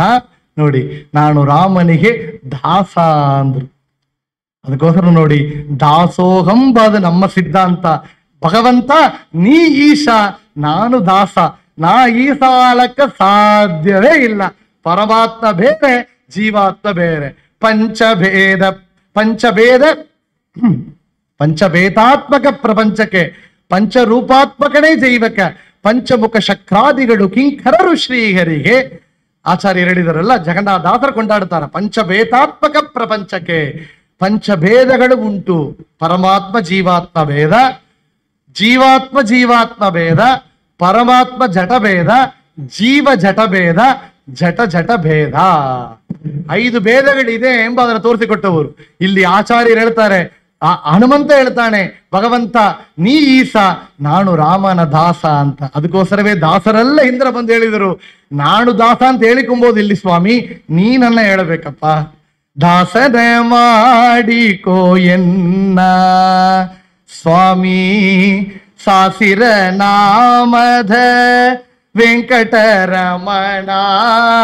ದಾಸನ ಮಾಡಿಕೋ ಎನ್ನ.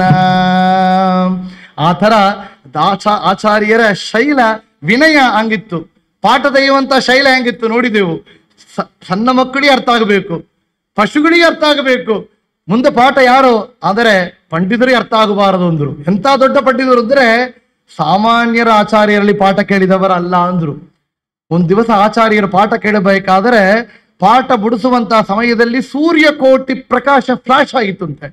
ಯಾರೋ ಫ್ಲಾಶ್ ಅದು ಫೋಟೋ ತೆಗೆದ್ರು, ಅಲ್ಲಿಯೋ ಯಾರೋ ಫೋಟೋಗ್ರಾಫರ್ ಬಂದಿದ್ದಾರೆಯೋ ಅಂತ ಕೇಳಿದರೆ ಇಲ್ಲ, ಇಂಥ ಪ್ರಕಾಶ ಬಂದು ಹೋಗಿತ್ತಿಲ್ಲ, ಏನು ಹಂಗಂತ ಕೇಳಿದಾಗ ಆಚಾರ್ಯ ಹೇಳಿದ್ರಂತೆ, ನಮ್ಮಲ್ಲಿ ಪಾಠವನ್ನು ಕೇಳಬೇಕು ಅಂತ ಹೇಳಿ ನಿತ್ಯನು ಶೇಷದೇವರು ಅಲ್ಲಿಂದ ಬಂದಿದ್ದಾರೆ. ವೈಕುಂಠದಿಂದ ದೇವರಿಗೆ ಹಾಸಿಗೆಗಾಗಿ ಸೇವೆ ಮಾಡುವಂತ ಕಾರ್ಯವನ್ನು ಕೂಡ ಬಿಟ್ಟು ಇಲ್ಲಿ ಪಾಠ ಜ್ಞಾನಕ್ಕಾಗಿ ಭಗವಂತ ಕಲಿಸಿಕೊಟ್ಟಿದ್ದ, ಪಾಠಕ್ಕಾಗಿ ಬಂದಿದ್ದರು. ಅವರು ಪ್ರಕಾಶ, ಅವರು ಲಕ್ಷಣ ಎಷ್ಟಿದೆ ಅಂದ್ರೆ ಅಂತ ಪ್ರಕಾಶವನ್ನು ನಿಮಗಾಗಿ ಒಂದಿನ ದರ್ಶನವನ್ನು ಕೊಟ್ಟು ಹೋಗಿದ್ದಾರೆ ಎಂದ್ರು. ಆಚಾರ್ಯರಲ್ಲಿ ಪಾಠ ಕೇಳಿದೆವಂದ್ರೆ ಶೇಷದೇವರು ಬಂದು ಪಾಠ ಕೇಳಿದ್ದಾರೆ. ಆಚಾರ್ಯರು ತಿರುಪತಿಗೆ ಯಾತ್ರೆ ಹೋಗಿದ್ರು. ತಿರುಪತಿ ಹೋಗಿದ್ದಾಗ ಚಾತುರ್ಮಾಸ್ಯವನ್ನು ಅನುಷ್ಠಾನ ಮಾಡಿದ್ರಂತೆ. ನೋಡಿ, ತಿರುಪತಿ ಕ್ಷೇತ್ರದಲ್ಲಿ ಇವತ್ತು ತಿರುಪತಿ ಹೋಗಿದ್ರೆ ನಮ್ಮ ಅನುಸಂಧಾನ ಹೆಂಗಿರ್ಬೇಕು ಅಂದ್ರೆ ಆಚಾರ್ಯರ ಬಾದಧೂಳಿ ಇರುವಂತಹ ಕ್ಷೇತ್ರ. ನಮ್ಮ ಜಯತೀರ್ಥರು, ಶ್ರೀಪಾದರಾಜರು, ವ್ಯಾಸರಾಜರು, ವಾದಿರಾಜರು, ರಘುತ್ತಮರು, ರಾಯರು ಅವರು ಬಾದಧೂಳಿ ಪಟ್ಟ ಕ್ಷೇತ್ರ. ಅಲ್ಲಿ ಭಗವಂತನೇ ಸಾಲಿಗ್ರಾಮ ಬೆಟ್ಟವಾಗಿ ಶೇಷದೇವರೇ ಅಲ್ಲಿ ಪರ್ವದಲ್ಲಿದ್ದಾನೆ. ಅಂತ ಕ್ಷೇತ್ರ ಅಂತ ನಾವು ನೋಡಬೇಕು. ಅಂತ ಕ್ಷೇತ್ರದಲ್ಲಿ ಚಾತುರ್ಮಾಸ್ಯ ವ್ರತವನ್ನು ಮಾಡಿದರು. ಅಲ್ಲಿ ಪದ್ಮ ಸರೋವರಕ್ಕೆ ಬಂದಿದ್ರುತ್ತೆ. ಪದ್ಮ ಸರೋವರ ಅಂದ್ರೆ ಈ ತಿರುವಂತ ತಿರುಚಾನೂರ್ ಆಗಿತ್ತು. ಯಾತಕ್ಕೆ ಅಂದ್ರೆ ಸುಗಬ್ರಹ್ಮ ಋಷಿಗಳು ಭಾಗವತವನ್ನ ನಮಗೆ ಕೊಟ್ಟಿರುವಂತಹ ವೇದವ್ಯಾಸರ ಮಗನಾದ ರುದ್ರದೇವರ ಅವತಾರವಾದ ಸುಗಬ್ರಹ್ಮ ಋಷಿಗಳು ವಾಸ ಮಾಡಿದ ಕ್ಷೇತ್ರ. ಆಗ ಆಚಾರ್ಯರು ಹೇಳಿದ್ರಂತೆ, ನಿತ್ಯನು ಪಾಠ ನಡೀತಾ ಇತ್ತು. ಒಬ್ರು ತೇಜಸ್ವಿ ಆದ ಒಬ್ರು ಬಂದಿದ್ರಂತೆ. ನಿತ್ಯನು ಪಾಠ ನಡೀತಾ ಇತ್ತು. ಅವ್ರನ್ನೆಲ್ಲ ನೋಡ್ತಾ ಇದ್ರು ಪಂಡಿತರೆಲ್ಲ, ಆಚಾರ್ಯರ ಶಿಷ್ಯರು. ಒಂದು ದಿವಸ ಹೇಳಿದ್ರಂತೆ, ಆಚಾರ್ಯ ಇಂಟ್ರೊಡ್ಯೂಸ್ ಮಾಡಿದ್ರಂತೆ, ಬಂದವರು ಯಾರು ಅಂದ್ರೆ ಇವರು ರುದ್ರದೇವರ ಅವತಾರವಾದ ಸುಗಬ್ರಹ್ಮ ಋಷಿಗಳು, ನಮಗಾಗಿ ಭಾಗವತನ ಕೊಟ್ಟವರು ಅಂತ. ಭಾಗವತವನ ಪ್ರವಚನ ಮಾಡಿದ ಸುಗಬ್ರಹ್ಮ ಋಷಿಗಳು ಬಂದಿದ್ದಾರೆ ಅಂತ. ಆಚಾರ್ಯರಲ್ಲಿ ಪಾಠ ಕೇಳಿದವರು ಶೇಷದೇವರು, ರುದ್ರದೇವರು ಬಂದು ಪಾಠ ಕೇಳಿದ್ದಾರೆ. ಇಂದ್ರದೇವರೇ ಮತ್ತು ಎತ್ತಾಗಿ ಬಂದು ಪಾಠವನ್ನು ಕೇಳಿದ್ದಾರೆ ಅಂತ. ಆಗ ಶೇಷ, ರುದ್ರಾದಿ, ಇಂದ್ರಾದಿ ದೇವತೆಗಳೆಲ್ಲ ಬಂದು ಪಾಠ ಕೇಳಿದ್ದಾರೆ. ಅಂತ ಗ್ರಂಥಗಳು, ಅಂತ ಭಾಷ್ಯಗಳನ್ನ ಕೊಟ್ಟವರು ಆಚಾರ್ಯರು. ಆಚಾರ್ಯರ ಭಾಷ್ಯ ಅಂದ್ರೆ ಎಷ್ಟು ದೊಡ್ಡದು ಗೊತ್ತೋ? ಶೇಷದೇವರು ಹೇಳಿದರಂತೆ, ನಿಮ್ಮ ಆಚಾರ್ಯರ ಭಾಷ್ಯ ಎಷ್ಟು ದೊಡ್ಡದು ಅಂದ್ರೆ ಅದು ಮೋಕ್ಷವನ್ನೇ ಕೊಡುತ್ತದ್ದು. ಮಹಾನಂದ ತೀರ್ಥಸ್ಯ ಹೇ ಭಾಷ್ಯ ಭಾವಂ ಮನೋವಾಕ್ ವಿರಾವರ್ತಯಂತೆ ಶ್ವಸಕ್ತ್ಯಾ ಸುರಾಧ್ಯಾನರಾಂತ ಮುಕುಂದ ಪ್ರಸಾದಾತ್ ಇಮಂ ಮೋಕ್ಷಮೇತೆ ಭಜಂತೆ ಸದೇತಿ. ಮಹಾನಂದ ತೀರ್ಥಸ್ಯ ಯೇ ಭಾಷ್ಯ ಭಾವಂ ಮನೋವಾಕ್ಪಿರ ಆವರ್ತಯಂತೆ ಶ್ವಸಕ್ತಿಯ. ಭಾವಂ ಅಂತ ಹೇಳಿಬಿಟ್ರು, ಭಾಷ್ಯ ಭಾವಂ. ಆಗ ಭಾಷ್ಯ ಮಾತ್ರ ಎಲ್ಲ, ಭಾಷ್ಯದ ಭಾವ ಅಂದ್ರೆ ಭಾಷ್ಯ ಏನು ಹೇಳಕ್ಕೆ ಹೊರಟಿದೆಯೋ ಅದನ್ನು ಹೇಳುವಂತಹದ್ದು ಅಂದ್ರೆ ಟೀಕಾ ಗ್ರಂಥಗಳು. ಟೀಕಾಚಾರ್ಯರು ಮುಂದೆ ಬಂದ ಮೊದಲೇ ಪ್ರಾಚೀನ ಟೀಕಾಕಾರಣ ಪದ್ಮನಾಭ ತೀರ್ಥರು, ನರಗರಿ ತೀರ್ಥರು ಎಲ್ಲ ಮಾಡಿದ ಟೀಕಾ ಗ್ರಂಥಗಳು, ಹಿಂದೆ ಬಂದ ಟಿಪ್ಪಣಿಕಾರರು ವಾದಿರಾಜರು, ವಿಜಯೇಂದ್ರರು, ರಘುತ್ತಮರು ಎಲ್ಲ ಮಾಡಿದ ಟಿಪ್ಪಣಿ ಗ್ರಂಥಗಳು, ಅದನ್ನು ಅನುಸರಿಸಿ ದಾಸರು ಕೊಟ್ಟಿರುವ ಗ್ರಂಥಗಳು ಎಲ್ಲನೇ ಭಾಷ್ಯ ಭಾವ ಅಂತಾರೆ.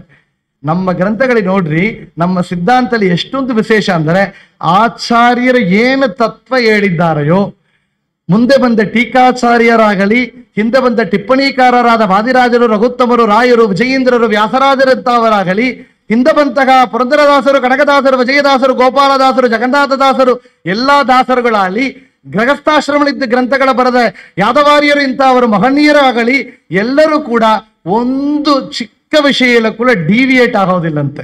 ಆಚಾರ್ಯರು ಹೇಳಿದ್ದ ಸಿದ್ಧಾಂತವನ್ನ ಹಂಗೆ ನಮ್ಮ ಗ್ರಂಥಗಳು ಹೇಳತ್ತೆ ಅಂದರೆ ಅಂತೆ ಸಿದ್ಧಸ್ತು ಸಿದ್ಧಾಂತ ಮಧ್ವಮತವೇ ಮತವು ಸಕಲ ಶ್ರುತಿ ಸಮ್ಮತವು ಮಧ್ವರಾಯರ ಧ್ಯಾನ ಅಮೃತಾಪಾನ. ಮಧ್ವರಾಯರ ಸ್ಮರಣೆ ಕುಲಕೋಟಿ ಬುದ್ಧರನೆ, ಮಧ್ವರಾಯರ ಕರುಣ ಪಡೆಯದವದರೆಯೊಳಗೆ ಇದ್ದರೇನು ಇಲ್ಲದಿದ್ದರೇನು. ಅದಕ್ಕೋಸ್ಕರ ಹೇಳಿದರು ಹನುಮನ ಮತವೇ ಹರಿಯ ಮತವು. ಆಗ ವಿಶೇಷವಾಗಿ ಆ ಅಂತ ಸುಖ ಬ್ರಹ್ಮ ಎಲ್ಲ ದೇವತೆಗಳಿಗೆ ಕೂಡ ಅದು ಆಚಾರ್ಯರು ಪಾಠವನ್ನ ಕೇಳಲಕ್ಕೆ ಬಂದಿದ್ದಾರೆ. ದೇವತೆಗಳು ಮುಂದೆ ನರರು ಹಿಂದೆ ಎಂದರು. ನಮಗೇನಂದ್ರೆ ಆಚಾರ್ಯ ಗ್ರಂಥ ನಾವು ದೊಡ್ಡ ಪ್ರೆಸಿಡೆಂಟ್ ಆಗಿದ್ದಾನೆ, ವೈಸ್ ಪ್ರೆಸಿಡೆಂಟ್ ಆಗಿದ್ದಾರೆ, ಸರ್ ಪಾಠಕ್ಕೆ ಬನ್ನಿ, ಭಜನೆಗೆ ಬನ್ನಿ, ಏನೋ ಪಾರಾಯಣಕ್ಕೆ ಬನ್ನಿ ಅಂದ್ರೆ ನಾವು ದೊಡ್ಡವರು, ನಾವು ಆಚಾರ್ಯರ ಗ್ರಂಥಕ್ಕೆ ಬರೋ, ನಮಗೆ ಇದೆಲ್ಲ ಬೇಡ ಸರ್, ನಮಗೆ ಟೈಟ್ ಶೆಡ್ಯೂಲ್. ನೀವೇನ್ ಸರ್ ಹೇಳ್ತೀರಿ? ದೇವತೆಗಳು ಹೇಳ್ತಾರೆ, ರುದ್ರಾದಿ ದೇವತೆಗಳು ಲೈನ್ಲಿ ಮುಂದೆ ಕಾಯ್ತಾ ಇದ್ದಾರೆ, ನರರು ಹಿಂದೆ ಎಂದ್ರು. ನೀವೆಲ್ಲ ಹಿಂದೆ ಕ್ಯೂಡಿ ಬರ್ಲಕ್ಕೆ ಯೋಗ್ಯತೆ ಇದೆಯಾ ನೋಡಿಕೊಳ್ಳಿ ಅಂತ ಹೇಳ್ತಾ ಇದ್ರು. ಅಂತ ಆಚಾರ್ಯರ ಗ್ರಂಥವನ್ನು ಓದಿದರೆ ಮಹಾನಂದ ತೀರ್ಥಸ್ಯ ಯೇ ಭಾಷ್ಯ ಭಾವಂ ಮನೋವಾಕ್ಪಿರಾವರ್ತಯಂತೆ ಶ್ವಸಕ್ತ್ಯ ಸುರಾಧ್ಯ ನರಾಂತ ಮುಕುಂದ ಪ್ರಸಾದಾತ್ ಇಮಂ ಮೋಕ್ಷಮೇತೆ ಭಜಂತೆ ಸದೇತಿ. ಆಗ ಆಚಾರ್ಯರು ಕೊಟ್ಟಿರುವ ದಶ ಪ್ರಕರಣ ಗ್ರಂಥಗಳು ಎಲ್ಲನೂ ಕೂಡ ಭಾಷ್ಯ ಗ್ರಂಥಗಳು. ರುದ್ರಾದಿ ವಿಶೇಷ ದೇವರು, ರುದ್ರದೇವರು, ಇಂದ್ರಾದಿ ದೇವತೆಗಳು ಅದನ್ನ ಪಾಠವಾಗಿ ಕೇಳಿದ ಗ್ರಂಥಗಳು, ಕೇಳ್ತಾ ಇದ್ದಾರೆ ಅಂತ ಹೇಳಿ ವಿಶೇಷವಾಗಿ ನೋಡುತ್ತೇವೆ. ಅಂತ ಆಚಾರ್ಯರು ಉಡುಪಿಯಲ್ಲಿ ಕೃಷ್ಣನ ಪ್ರತಿಷ್ಠೆ ಮಾಡ್ತಾ ನಿತ್ಯನು ಪೂಜೆಯನ್ನು ಮಾಡ್ತಾ ಇದ್ದರಂತೆ. ನಿತ್ಯ ಪೂಜೆ ಎಂದರೆ ನಾವು ಹೇಳಿದೆವು ಆಚಾರ್ಯರ ಅನುಷ್ಠಾನ ಕ್ರಮ ಹೆಂಗಿತ್ತು.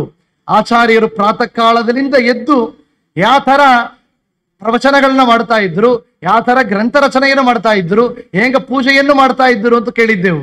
ಅಂತ ಆಚಾರ್ಯರು ಏನು ಮಾಡಿದರು ಅಂದ್ರೆ ಒಂದು ಬಾರಿ ತಮ್ಮ ಶಿಷ್ಯರಾದ ನರಗರಿ ತೀರ್ಥನ ವಿಶೇಷವಾಗಿ ಕಳಿಸಿಕೊಟ್ರಂತೆ. ಕಳಿಸಿಕೊಟ್ಟು ಹೇಳಿದ್ರಂತೆ, ನಿಮಗೆ ವಿಶೇಷವಾಗಿ ಒಂದು ವಸ್ತು, ಒಂದು ಪೊಕ್ಷ ಸಿಕ್ಕಬೇಕಾಗಿದೆ, ಕರಕಂಡ್ ಬನ್ನಿ. ನರಗರಿ ತೀರ್ಥರು ಯಾತ್ರಾ ಮಾರ್ಗದಲ್ಲಿ ಹೋಗಿದ್ದಾರೆ. ಹೋಗಿದಾಗ ಅಲ್ಲಿ ಒಂದು ರಾಜ್ಯದಲ್ಲಿ ರಾಜ ಇಲ್ಲ, ಮುಂದೆ ರಾಜರಾಗಬೇಕು. ಯಾರು ರಾಜರು? ಯಾನೆಯ ಕೈಯಲ್ಲಿ ತೀರ್ಥವನ್ನು ಕೊಟ್ಟರು, ಕಲಶವನ್ನು ಕೊಟ್ಟು ಅಭಿಷೇಕ ಮಾಡೋಂದ್ರು. ಯಾರಿಗೆ ಅದು ಅಭಿಷೇಕ ಮಾಡುತ್ತೆ ಅವರೇ ರಾಜರು ಅಂದ್ರು. ಆಗ ಯಾರಿಗೆ ಮಾಡಿತ್ತು? ನರಗರಿ ತೀರ್ಥರು ಸನ್ಯಾಸಿಗೆ ಅಭಿಷೇಕ ಮಾಡಿತ್ತು. ನರಗರಿ ತೀರ್ಥರು ಸನ್ಯಾಸಿಯಾದವರು ರಾಜವಾದರು. 12 ವರ್ಷ ರಾಜವಾಗಿದ್ದು ರಾಜ್ಯ ಪರಿಪಾಲನವನ್ನು ಮಾಡಿದರಂತೆ. ಮಾಡಿದಾಗ ಮುಂದೆ ಅವರು ರಾಜ್ಯವನ್ನ ಬಿಟ್ಟು ಆ ರಾಜನಿಗೆ, ಮುಂದೆ ಇದ್ದ ರಾಜನಿಗೆ ಮಗನಾಗಿದ್ದವನಿಗೆ ಯುವರಾಜನಿಗೆ ಮುಂದೆ ಪಟ್ಟವನ್ನು ಕೊಟ್ಟು ಹೊರಡಬೇಕು ಅಂತ ಹೊರಟಾಗ ಕೇಳಿದರಂತೆ, ನಿಮಗಾಗಿ ಏನು ಬೇಕು ಅಂತ, ನಿಮಗೇನು ಕೊಡಬೇಕು, ಈ ರಾಜ್ಯವೇ ನಿಂಬುದು, ನಿಮಗೇನು ಬೇಕು ಅಂತ ಕೇಳಿದಾಗ ನಿಮ್ಮ ರಾಜ್ಯ ಗಜಾನದಲ್ಲಿರುವಂತಹ ಚತುರ್ಮುಖ ಬ್ರಹ್ಮದೇವರು ಪೂಜೆ ಮಾಡಿದಂತಹ ಮೂಲ ರಾಮ ದೇವರು ಬೇಕು ಅಂತ ಕೇಳಿ. ಮೂಲ ರಾಮ ದೇವರು ಬೇಕು. ಆ ಮೂಲರಾಮ ದೇವರು ಬೇಕು ಅಂತ ಹೇಳಿದಾಗ ಅಪ್ಪ ಗುರುಗಳಿಗೆ ಕೇಳ್ತಾ ಇದ್ದಾರಲ್ಲ, ಕೊಟ್ಟು ಬಿಟ್ರು ಅವರು. ಗುರುಗಳಿಗೆ ಕೇಳ್ತಾ ಇದ್ದೀರಿ ಅಂತ ಕೊಟ್ಟಾಗ ತಕೊಂಡು ಬಂದಿದ್ದಾರೆ. ಬರ್ತಾ ಬರ್ತಾ ಬರ್ತಾ ಗಜಾನ ಬೆಂಕಿ ಹಿಡಿದು ಹುರಿತಾ ಇದಂತೆ. ರಾಜ್ಯದಲ್ಲೆಲ್ಲ ಉರಿತಾ ಇದೆ. ರಾಮದೇವರ ಸನ್ನಿಧಾನ ಇತ್ತು, ರಕ್ಷಣೆ ಆಗುತ್ತಾ ಇತ್ತು. ಈಗ ಅಗ್ನಿಯಿಂದ ಎಲ್ಲ ಭಸ್ಮ ಆಗುತ್ತಾ ಇದೆ. ರಾಜ ಓಡಿ ಬಂದಂತೆ ನರಗರಿ ತೀರ್ಥರಲ್ಲಿ, ಗುರುಗಳೇ ನಮಗೆ ರಕ್ಷಣೆ ಮಾಡಬೇಕು, ದಯ ಮಾಡಬೇಕು ನೀವು. ಏನು ಅಂದರೆ ನಮ್ಮ ರಾಜ್ಯವೇ ಅಗ್ನಿಯಲ್ಲಿ ಭಸ್ಮ ಆಗಿರುತ್ತೆ, ರಾಮದೇವರನ್ನು ಮತ್ತು ಕೊಟ್ಟು ಬಿಡಿ ಎಂದ್ರು. ಸ್ವಾಮಿ, ಇದು ನೀವು ಪೂಜೆ ಮಾಡಬೇಕಾಗದ ವಿಗ್ರಹ, ಇದು ಸಂಸ್ಥಾನ ವಿಗ್ರಹ ಇಲ್ಲ, ಮುಂದೆ ಎಷ್ಟೋ ಜ್ಞಾನಿಗಳು ಪೂಜೆ ಮಾಡಲಿಕ್ಕಾಗಿ ಕಾಯ್ತಾ ಇದ್ದಾರೆ ಎಂದ್ರು. ಈ ಮಾತು ನರಗರಿ ತೀರ್ಥರು ಹೇಳಿದ ಮಾತಲ್ಲ, ಆಚಾರ್ಯರಿಗೆ ವೇದವ್ಯಾಸರು ಹೇಳಿದ ಮಾತು ಅಂತೆ. ನೋಡಿ, ವೇದವ್ಯಾಸರಲ್ಲಿ ಆಚಾರ್ಯರು ಹೋಗಿ ಹೇಳಿದ್ರಂತೆ, ದರ್ಶನ ಮಾಡಿದಾಗ ನೀವು ಮತ್ತು ಹೋಗಿ ಬ್ರಹ್ಮಸೂತ್ರಕ್ಕೆ ಭಾಷ್ಯ ಗ್ರಂಥಗಳನ್ನು ರಚನೆ ಮಾಡಿ ಅಂತ ಹೇಳಿದಾಗ ಆಚಾರ್ಯ ಹೇಳಿದ್ರಂತೆ, ಸ್ವಾಮಿ ಈ ಕಲಿಯುಗದಲ್ಲಿ ಮತ್ತು ನಾವು ಭೂಮಿಗೆ ಹೋಗಬೇಕು ಅಂದ್ರೆ ಅದು ಸಾಕಡೆ ಅಂತ ಹೇಳು. ನಿಮ್ಮಂಥವರು ನಿಮ್ಮ ಸನ್ನಿಧಾನದಲ್ಲಿ, ಭಗವಂತನ ಸನ್ನಿಧಾನದಲ್ಲಿ ಇರುವಂಥದ್ದೇ ಭಾಗ್ಯ. ಅದನ್ನ ಬಿಟ್ಟು ಮತ್ತು ನಾ ಕೆಳಗ ಹೋಗೋದಿಲ್ಲ ಹಂಗಂತ ಹೇಳಿದ್ರಂತೆ, ನೀವು ಹೋಗಬೇಕು. ಯಾತಕ್ಕೆ ಅಂದರೆ ಅಂತ ಸಾಕಡೆಗಳಿನೂ ಕೂಡ ರತ್ನಗಳಿದೆ ಅಂದ್ರಂತೆ. ಸಮುದ್ರದಲ್ಲಿ ಕೂಡ ಎಲ್ಲ ನದಿಗಳು ಸೇರ್ತಾ ಇದೆ, ಎಲ್ಲ ಜಲಗಳು ಸೇರ್ತಾ ಇದೆ, ರತ್ನಗಳಲ್ಲಿ ಇದೆ. ಏನು ರತ್ನ ಅಂದ್ರೆ ಪದ್ಮನಾಭ ತೀರ್ಥರು, ನರಗರಿ ತೀರ್ಥರು, ಮಾಧವ ತೀರ್ಥರು, ಅಕ್ಷೋಭ್ಯ ತೀರ್ಥರು, ಜಯತೀರ್ಥರು, ವಾದಿರಾಜರು, ವ್ಯಾಸರಾಜರು, ವಿಜಯೇಂದ್ರರು, ರಘುತ್ತಮರು, ರಾಯರು ಎಂತ ರತ್ನಗಳು, ಪುರಂದರದಾಸರು, ಕನಕದಾಸರು, ವಿಜಯದಾಸರು, ಗೋಪಾಲದಾಸರು, ಜಗನ್ನಾಥದಾಸರಿಂತಹ ರತ್ನಗಳು, ಋಷಿಕೇಶ ತೀರ್ಥರು, ವಿಷ್ಣು ತೀರ್ಥರು, ಇಂಥ ತೀರ್ಥರು, ಇಂಥ ಜ್ಞಾನಿಗಳೆಲ್ಲ ಎಂಬ ರತ್ನಗಳಿದ್ದಾರೆ. ತ್ರಿವಿಕ್ರಮ ಪಂಡಿತಾಚಾರ್ಯರ, ನಾರಾಯಣ ಪಂಡಿತಾಚಾರ್ಯ ಎಂಬ ರತ್ನಗಳಿದ್ದಾರೆ. ಅಂತ ಸಜ್ಜನರಿಗಾಗಿ ನೀವು ಮತ್ತು ಗ್ರಂಥಗಳನ್ನು ರಚನೆ ಮಾಡಬೇಕು, ಅವರಿಗೆ ಸತ್ ವಿಷಯಗಳನ್ನ ಉಪದೇಶ ಮಾಡಬೇಕು ಅಂತ ಹೇಳಿ ಭಗವಂತ ಕಳಿಸಿಕೊಟ್ಟಂತೆ. ನೋಡಿ ಎಂಥ ಸೌಲಭ್ಯ ನಮಗಾಗಿ ಬಂದಿದ್ದಾರೆ ವಾಯುದೇವರು, ಸತ್ಯಲೋಕಾಧಿಪತಿಗಳು ನಮಗಾಗಿ ಈ ಭೂಲೋಕಕ್ಕೆ ಬಂದಿದ್ದಾರಲ್ಲ, ಎಂಥ ಕರುಣಾಡು ಅಂತ ಕೇಳಬೇಕು ವಾಯುದೇವರು. ವೇದಶಾಸ್ತ್ರಗಳಿಂದ ಮಾಯಿಗಳ ಖಂಡಿಸಿ ಸಾಧಿಸಿ ಹರಿಯೇ ಸರ್ವೋತ್ತಮನಿಂದು ಮೋದಭರಿತವಾದ ದಿವ್ಯ ಶಾಸ್ತ್ರವ ಮಾಡ್ದ, ಮೋದಭರಿತವಾದ ದಿವ್ಯ ಶಾಸ್ತ್ರವ ಮಾಡ್ದ ಮೋದ ತೀರ್ಥ ಪುರಂದರ ವಿಠಲನ ದಾಸ. ಇದಿರ್ಯಾರೋ ಗುರುವೇ ಸಮರ್ಯಾರೋ ಮದನ ಜನಕ ಪ್ರಿಯ ಗುರು ಮಧ್ವರಾಯ. ಇದಿರ್ಯಾರೋ ಗುರುವೇ. ಇಂಥ ಗುರುಗಳಿಗೆ ಸಮಾನವಾದವರು ಉಂಟ? ನಮಗಾಗಿ ಬಂದವರು ಅಂತ ಹನುಮ ನಮ್ಮ ತಾಯಿ ತಂದೆ, ಭೀಮ ನಮ್ಮ ಬಂಧು ಬಳಗ, ಆನಂದ ತೀರ್ಥರೇ ನಮ್ಮ ಗದಿಗೋತ್ರವಯ್ಯ ಅಂದ್ರು. ಯಾತಕ್ಕೆ?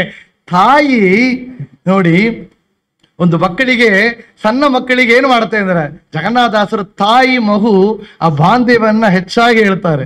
ಒಂದು ತಾಯಿ ಮಗು ಹೆಂಗಿರ್ಬೇಕು, ಅಲ್ಲಲ್ಲಿ ತೋರಿಸಿಕೊಟ್ಟವರು ಜಗನ್ನಾಥದಾಸರ ಹರಿಕಥಾಮೃತ ಸಾರ ಕೇಳಬೇಕು. ಒಂದು ಫಂಕ್ಷನ್ಗೆ ಅಮ್ಮ ಅಪ್ಪ ಹೋಗುತ್ತಾ ಇದ್ದಾರೆ, ಮಗು ಏನೋ ಕುಡಿದು ಮಾಡಿ ಮೈಯೆಲ್ಲ ಕೊಳಕು ಮಾಡಿಕೊಳ್ಳುತ್ತದೆ. ಅಪ್ಪ ದೊಡ್ಡ ವೈಸ್ ಪ್ರೆಸಿಡೆಂಟ್ ಆಗಿದ್ದಾರೆ, ಕೋಲ ಎಲ್ಲ ಸ್ಟಾಫ್ ಎಲ್ಲ ಬಂದಿದ್ದಾರೆ ಅಲ್ಲಿ, ನನ್ನ ಮಹಾ ಅಂತ ಹೇಳಕ್ಕೆ ಮುಂದೆ ಹೋಗೋದಿಲ್ಲ. ನೋಡಿ ಕೊಂಚ ಶುದ್ಧ ಮಾಡುವ ಹಂಗಂತಾಳೆ. ಅವಳೆಲ್ಲ ಚಂದ ಒರೆಸಿ ಮಾಡಿ ಪೌಡರ್ ಮಾಡಿ ಒಳ್ಳೆ ಡ್ರೆಸ್ ಹಾಕಿ ಬಿಟ್ಟ ಮೇಲೆ, ತಾಯಿ ಮಾಡಿ ಕೊಟ್ಟ ಮೇಲೆ ತಂದೆ ಹೇಳ್ತಾನೆ ನನ್ನ ಮಹಾ ಅಂತ. ಯಾತಕ್ಕೆ? ನಾವು ಆ ತರ ಮಗು ಅಂತಾರೆ. ಏನು ಜನ್ಮ ಜನ್ಮಾದಿಗಳಲ್ಲಿ ಪಾಪಗಳನ್ನ ಮಾಡಿ, ಪಾಪೋಹಂ ಪಾಪ ಕರ್ಮಾಹಂ ಪಾಪಾತ್ಮ ಪಾಪ ಸಂಭವ ತ್ರಾಗಿಮಾಂ ಕೃಪಯಾ ಕೃಷ್ಣ ಶರಣಾಗತ ವತ್ಸಲ ಅನ್ಯತಾ ಶರಣಂ ನಾಸ್ತಿ ತ್ವಮೇವ ಶರಣಂ ಮಮ ತಸ್ಮಾತ್ ಕಾರುಣ್ಯ ಭಾವೇನ ರಕ್ಷ ರಕ್ಷ ರಮಾಪತೆ. ಅಂತ ಪಾಪೋಹಂ ಪಾಪ ಕರ್ಮಾಹಂ, ನಾವೆಲ್ಲ ಅಂತ ಪಾಪಗಳನ್ನ ಮಾಡಿ ಅಶುದ್ಧವಾಗಿದ್ದೇವಲ್ಲ, ನಮ್ಮನ್ನ ಶುದ್ಧ ಮಾಡಬೇಕಾದರೆ ಗುರುಗಳು ಬಂದು ತಾಯಾಗಿ ನಿಂತು, ಮಾತರ್ಮೇ ಮಾತರಿಶ್ವನ್ ಪಿತರದೊಲಕರೋ ಭ್ರಾತರಿಷ್ಟಾಪ್ತ ಬಂಧೋ, ತಾಯಾಗಿದ್ದು ನಮ್ಮ ಕೊಳಕನ್ನ ಶುದ್ಧ ಮಾಡಿ ಭಗವಂತನಲ್ಲಿ ದೀನಂ ಧೂಣಂ ಅನಾಥಂ ಅಂತ ಬಿಟ್ರೆ ಭಗವಂತ ಹೇಳ್ತಾನೆ ಇವ ನನ್ನ ಭಕ್ತ ಅಂದ್ರು. ಅಂತ ತಾಯಾಗಿದ್ದು ನಮಗೆ ಕಾರುಣ್ಯದಿಂದ ಸತ್ಯಲೋಕದಿಂದ ಬಂದು ನಮಗಾಗಿ ಗ್ರಂಥಗಳನ್ನ ರಚನೆ ಮಾಡಿ ಕೊಟ್ಟಿದ್ದಾರೆ ಅಂತ ಹೇಳ್ತೇವೆ. ಅಂತ ಆಚಾರ್ಯರು ಪೂಜೆ ಮಾಡ್ತಾ ಇದ್ರು. ಒಂದು ದಿವಸ ಪೂಜೆ ಮಾಡುವಂತಹ ಸಮಯದಲ್ಲಿ ಮುಂದೆ ಏನಾಗಿತ್ತು ಅಂದರೆ, ನಿತ್ಯನು ಪೂಜೆ ಮಾಡಬೇಕಾದ್ರೆ ಆಚಾರ್ಯರು ಕೆಂಠಾ ಶಬ್ದದಿಂದ ಪ್ರಾರಂಭ ಮಾಡಿ ಭಗವಂತನ ಬಿಂಬರೂಪಿಯನ್ನ ತನ್ನ ಬಿಂಬರೂಪಿಯನ್ನ ಭಗವಂತನ ಆ ಪ್ರತಿಮೆಗಳಲ್ಲಿ ಇಟ್ಟು ಪೂಜ್ಯ ಪೂಜಕ ಭಾವವಿಯುತ ಅಂತ ಜಗನ್ನಾಥದಾಸರು ಹೇಳ್ತಾರೆ. ತಮ್ಮಲ್ಲಿ ಇರುವಂತಹ ಬಿಂಬರೂಪಿ ಪರಮಾತ್ಮನೇ ವಸ್ತುಗಳಲ್ಲಿ, ಪೂಜಾ ವಸ್ತುಗಳಲ್ಲಿ, ಆ ಪ್ರತಿಮೆಗಳಲ್ಲಿ ಇದ್ದಾನೆ ಎಂಬ ಭಾವದಿಂದ ಪೂಜೆಯನ್ನು ಮಾಡಿದರೆ, ಮುಂದೆ ನೈವೇದ್ಯ ಮಾಡಬೇಕಾದ್ರೆ ದ್ವಾದಶ ಸ್ತೋತ್ರವನ್ನು ಹೇಳ್ತಾ ಇದ್ರು. ದ್ವಾದಶ ಸ್ತೋತ್ರ 12 ಅಧ್ಯಾಯ ಹೇಳಕ್ಕೆ ಆ ಒಂದು ಇರುವಂತಹ ಸಮಯದಲ್ಲಿ, ಡ್ಯೂರೇಷನ್ ಫಾರ್ ದ ಪಾರಾಯಣದಲ್ಲ, ಆ ಸಮಯದಲ್ಲಿ ಆಚಾರ್ಯರು ನೈವೇದ್ಯ ಮುಡಿಸಿ ಬಿಡ್ತಾರಂತೆ. ಪೂರ್ತಿ ಆಗತ್ತೆ, ಗಂಟ ಶಬ್ದ ಮಾಡಿದರೆ ತೆರೀಬೇಕು ತರ್ಥ, ಮತ್ತು ಮುಂದೆ ಮಂಗಳಾರತಿಯನ್ನು ಮಾಡ್ತಾರೆ. 12 ಅಧ್ಯಾಯ ಪಾರಾಯಣ ಆಗಿದೆ. ಮತ್ತು ಬಾಗಳು ತೆರೀಲಿಲ್ಲ, ಗಂಟಾ ಶಬ್ದ ಕೇಳಲಿಲ್ಲ. ಮತ್ತು ಶಿಷ್ಯರು ಪ್ರಾರಂಭ ಮಾಡಿದ್ರು ವಂದೇ ವದ್ಯಂ ಸದಾನಂದಂ ಅಂದ್ರೆ ಈ ತೀರಾವರಾದ್ರೆ ಮಠದಲ್ಲಿ ಏನಪ್ಪಾ ಇದು 12 ಅಧ್ಯಾಯ ಬೇಡ, ಇಲ್ಲ ಒಂದೇ ಅಧ್ಯಾಯ ಪ್ರೇಣಯಾಮ ವಾಸುದೇವ ಹೇಳಿದ್ರೆ ಮಂಗಳಾರತಿ ಬಿಡಿತು. ಪೇಷನ್ಸ್ ಇಲ್ಲ ಇತ್ತು. 12 ಅಧ್ಯಾಯ ಆಗಿತ್ತು, ಮತ್ತು ಪ್ರಾರಂಭ ಮಾಡಿದ್ರು ಮೊದಲನೇ ಅಧ್ಯಾಯ ಅಂತ. 12 ಅಧ್ಯಾಯ ಪೂರ್ತಿಯಾಗಿತ್ತು, ಮತ್ತು ಶಬ್ದ ಇಲ್ಲ. ಗುರುಗಳು ಆಗಮಿಸ್ತಾ ಇದ್ದಾರೆ, ಎಲ್ಲರೂ ಎದ್ದು ಗುರುಗಳಿಗೆ ಪ್ರಣಾಮಗಳನ್ನ ಮಾಡಬೇಕು ಅಂತ ಕೇಳಿದ್ರು.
ಓಂ ಶಾಂತಿ ಶಾಂತಿ ಶಾಂತಿ.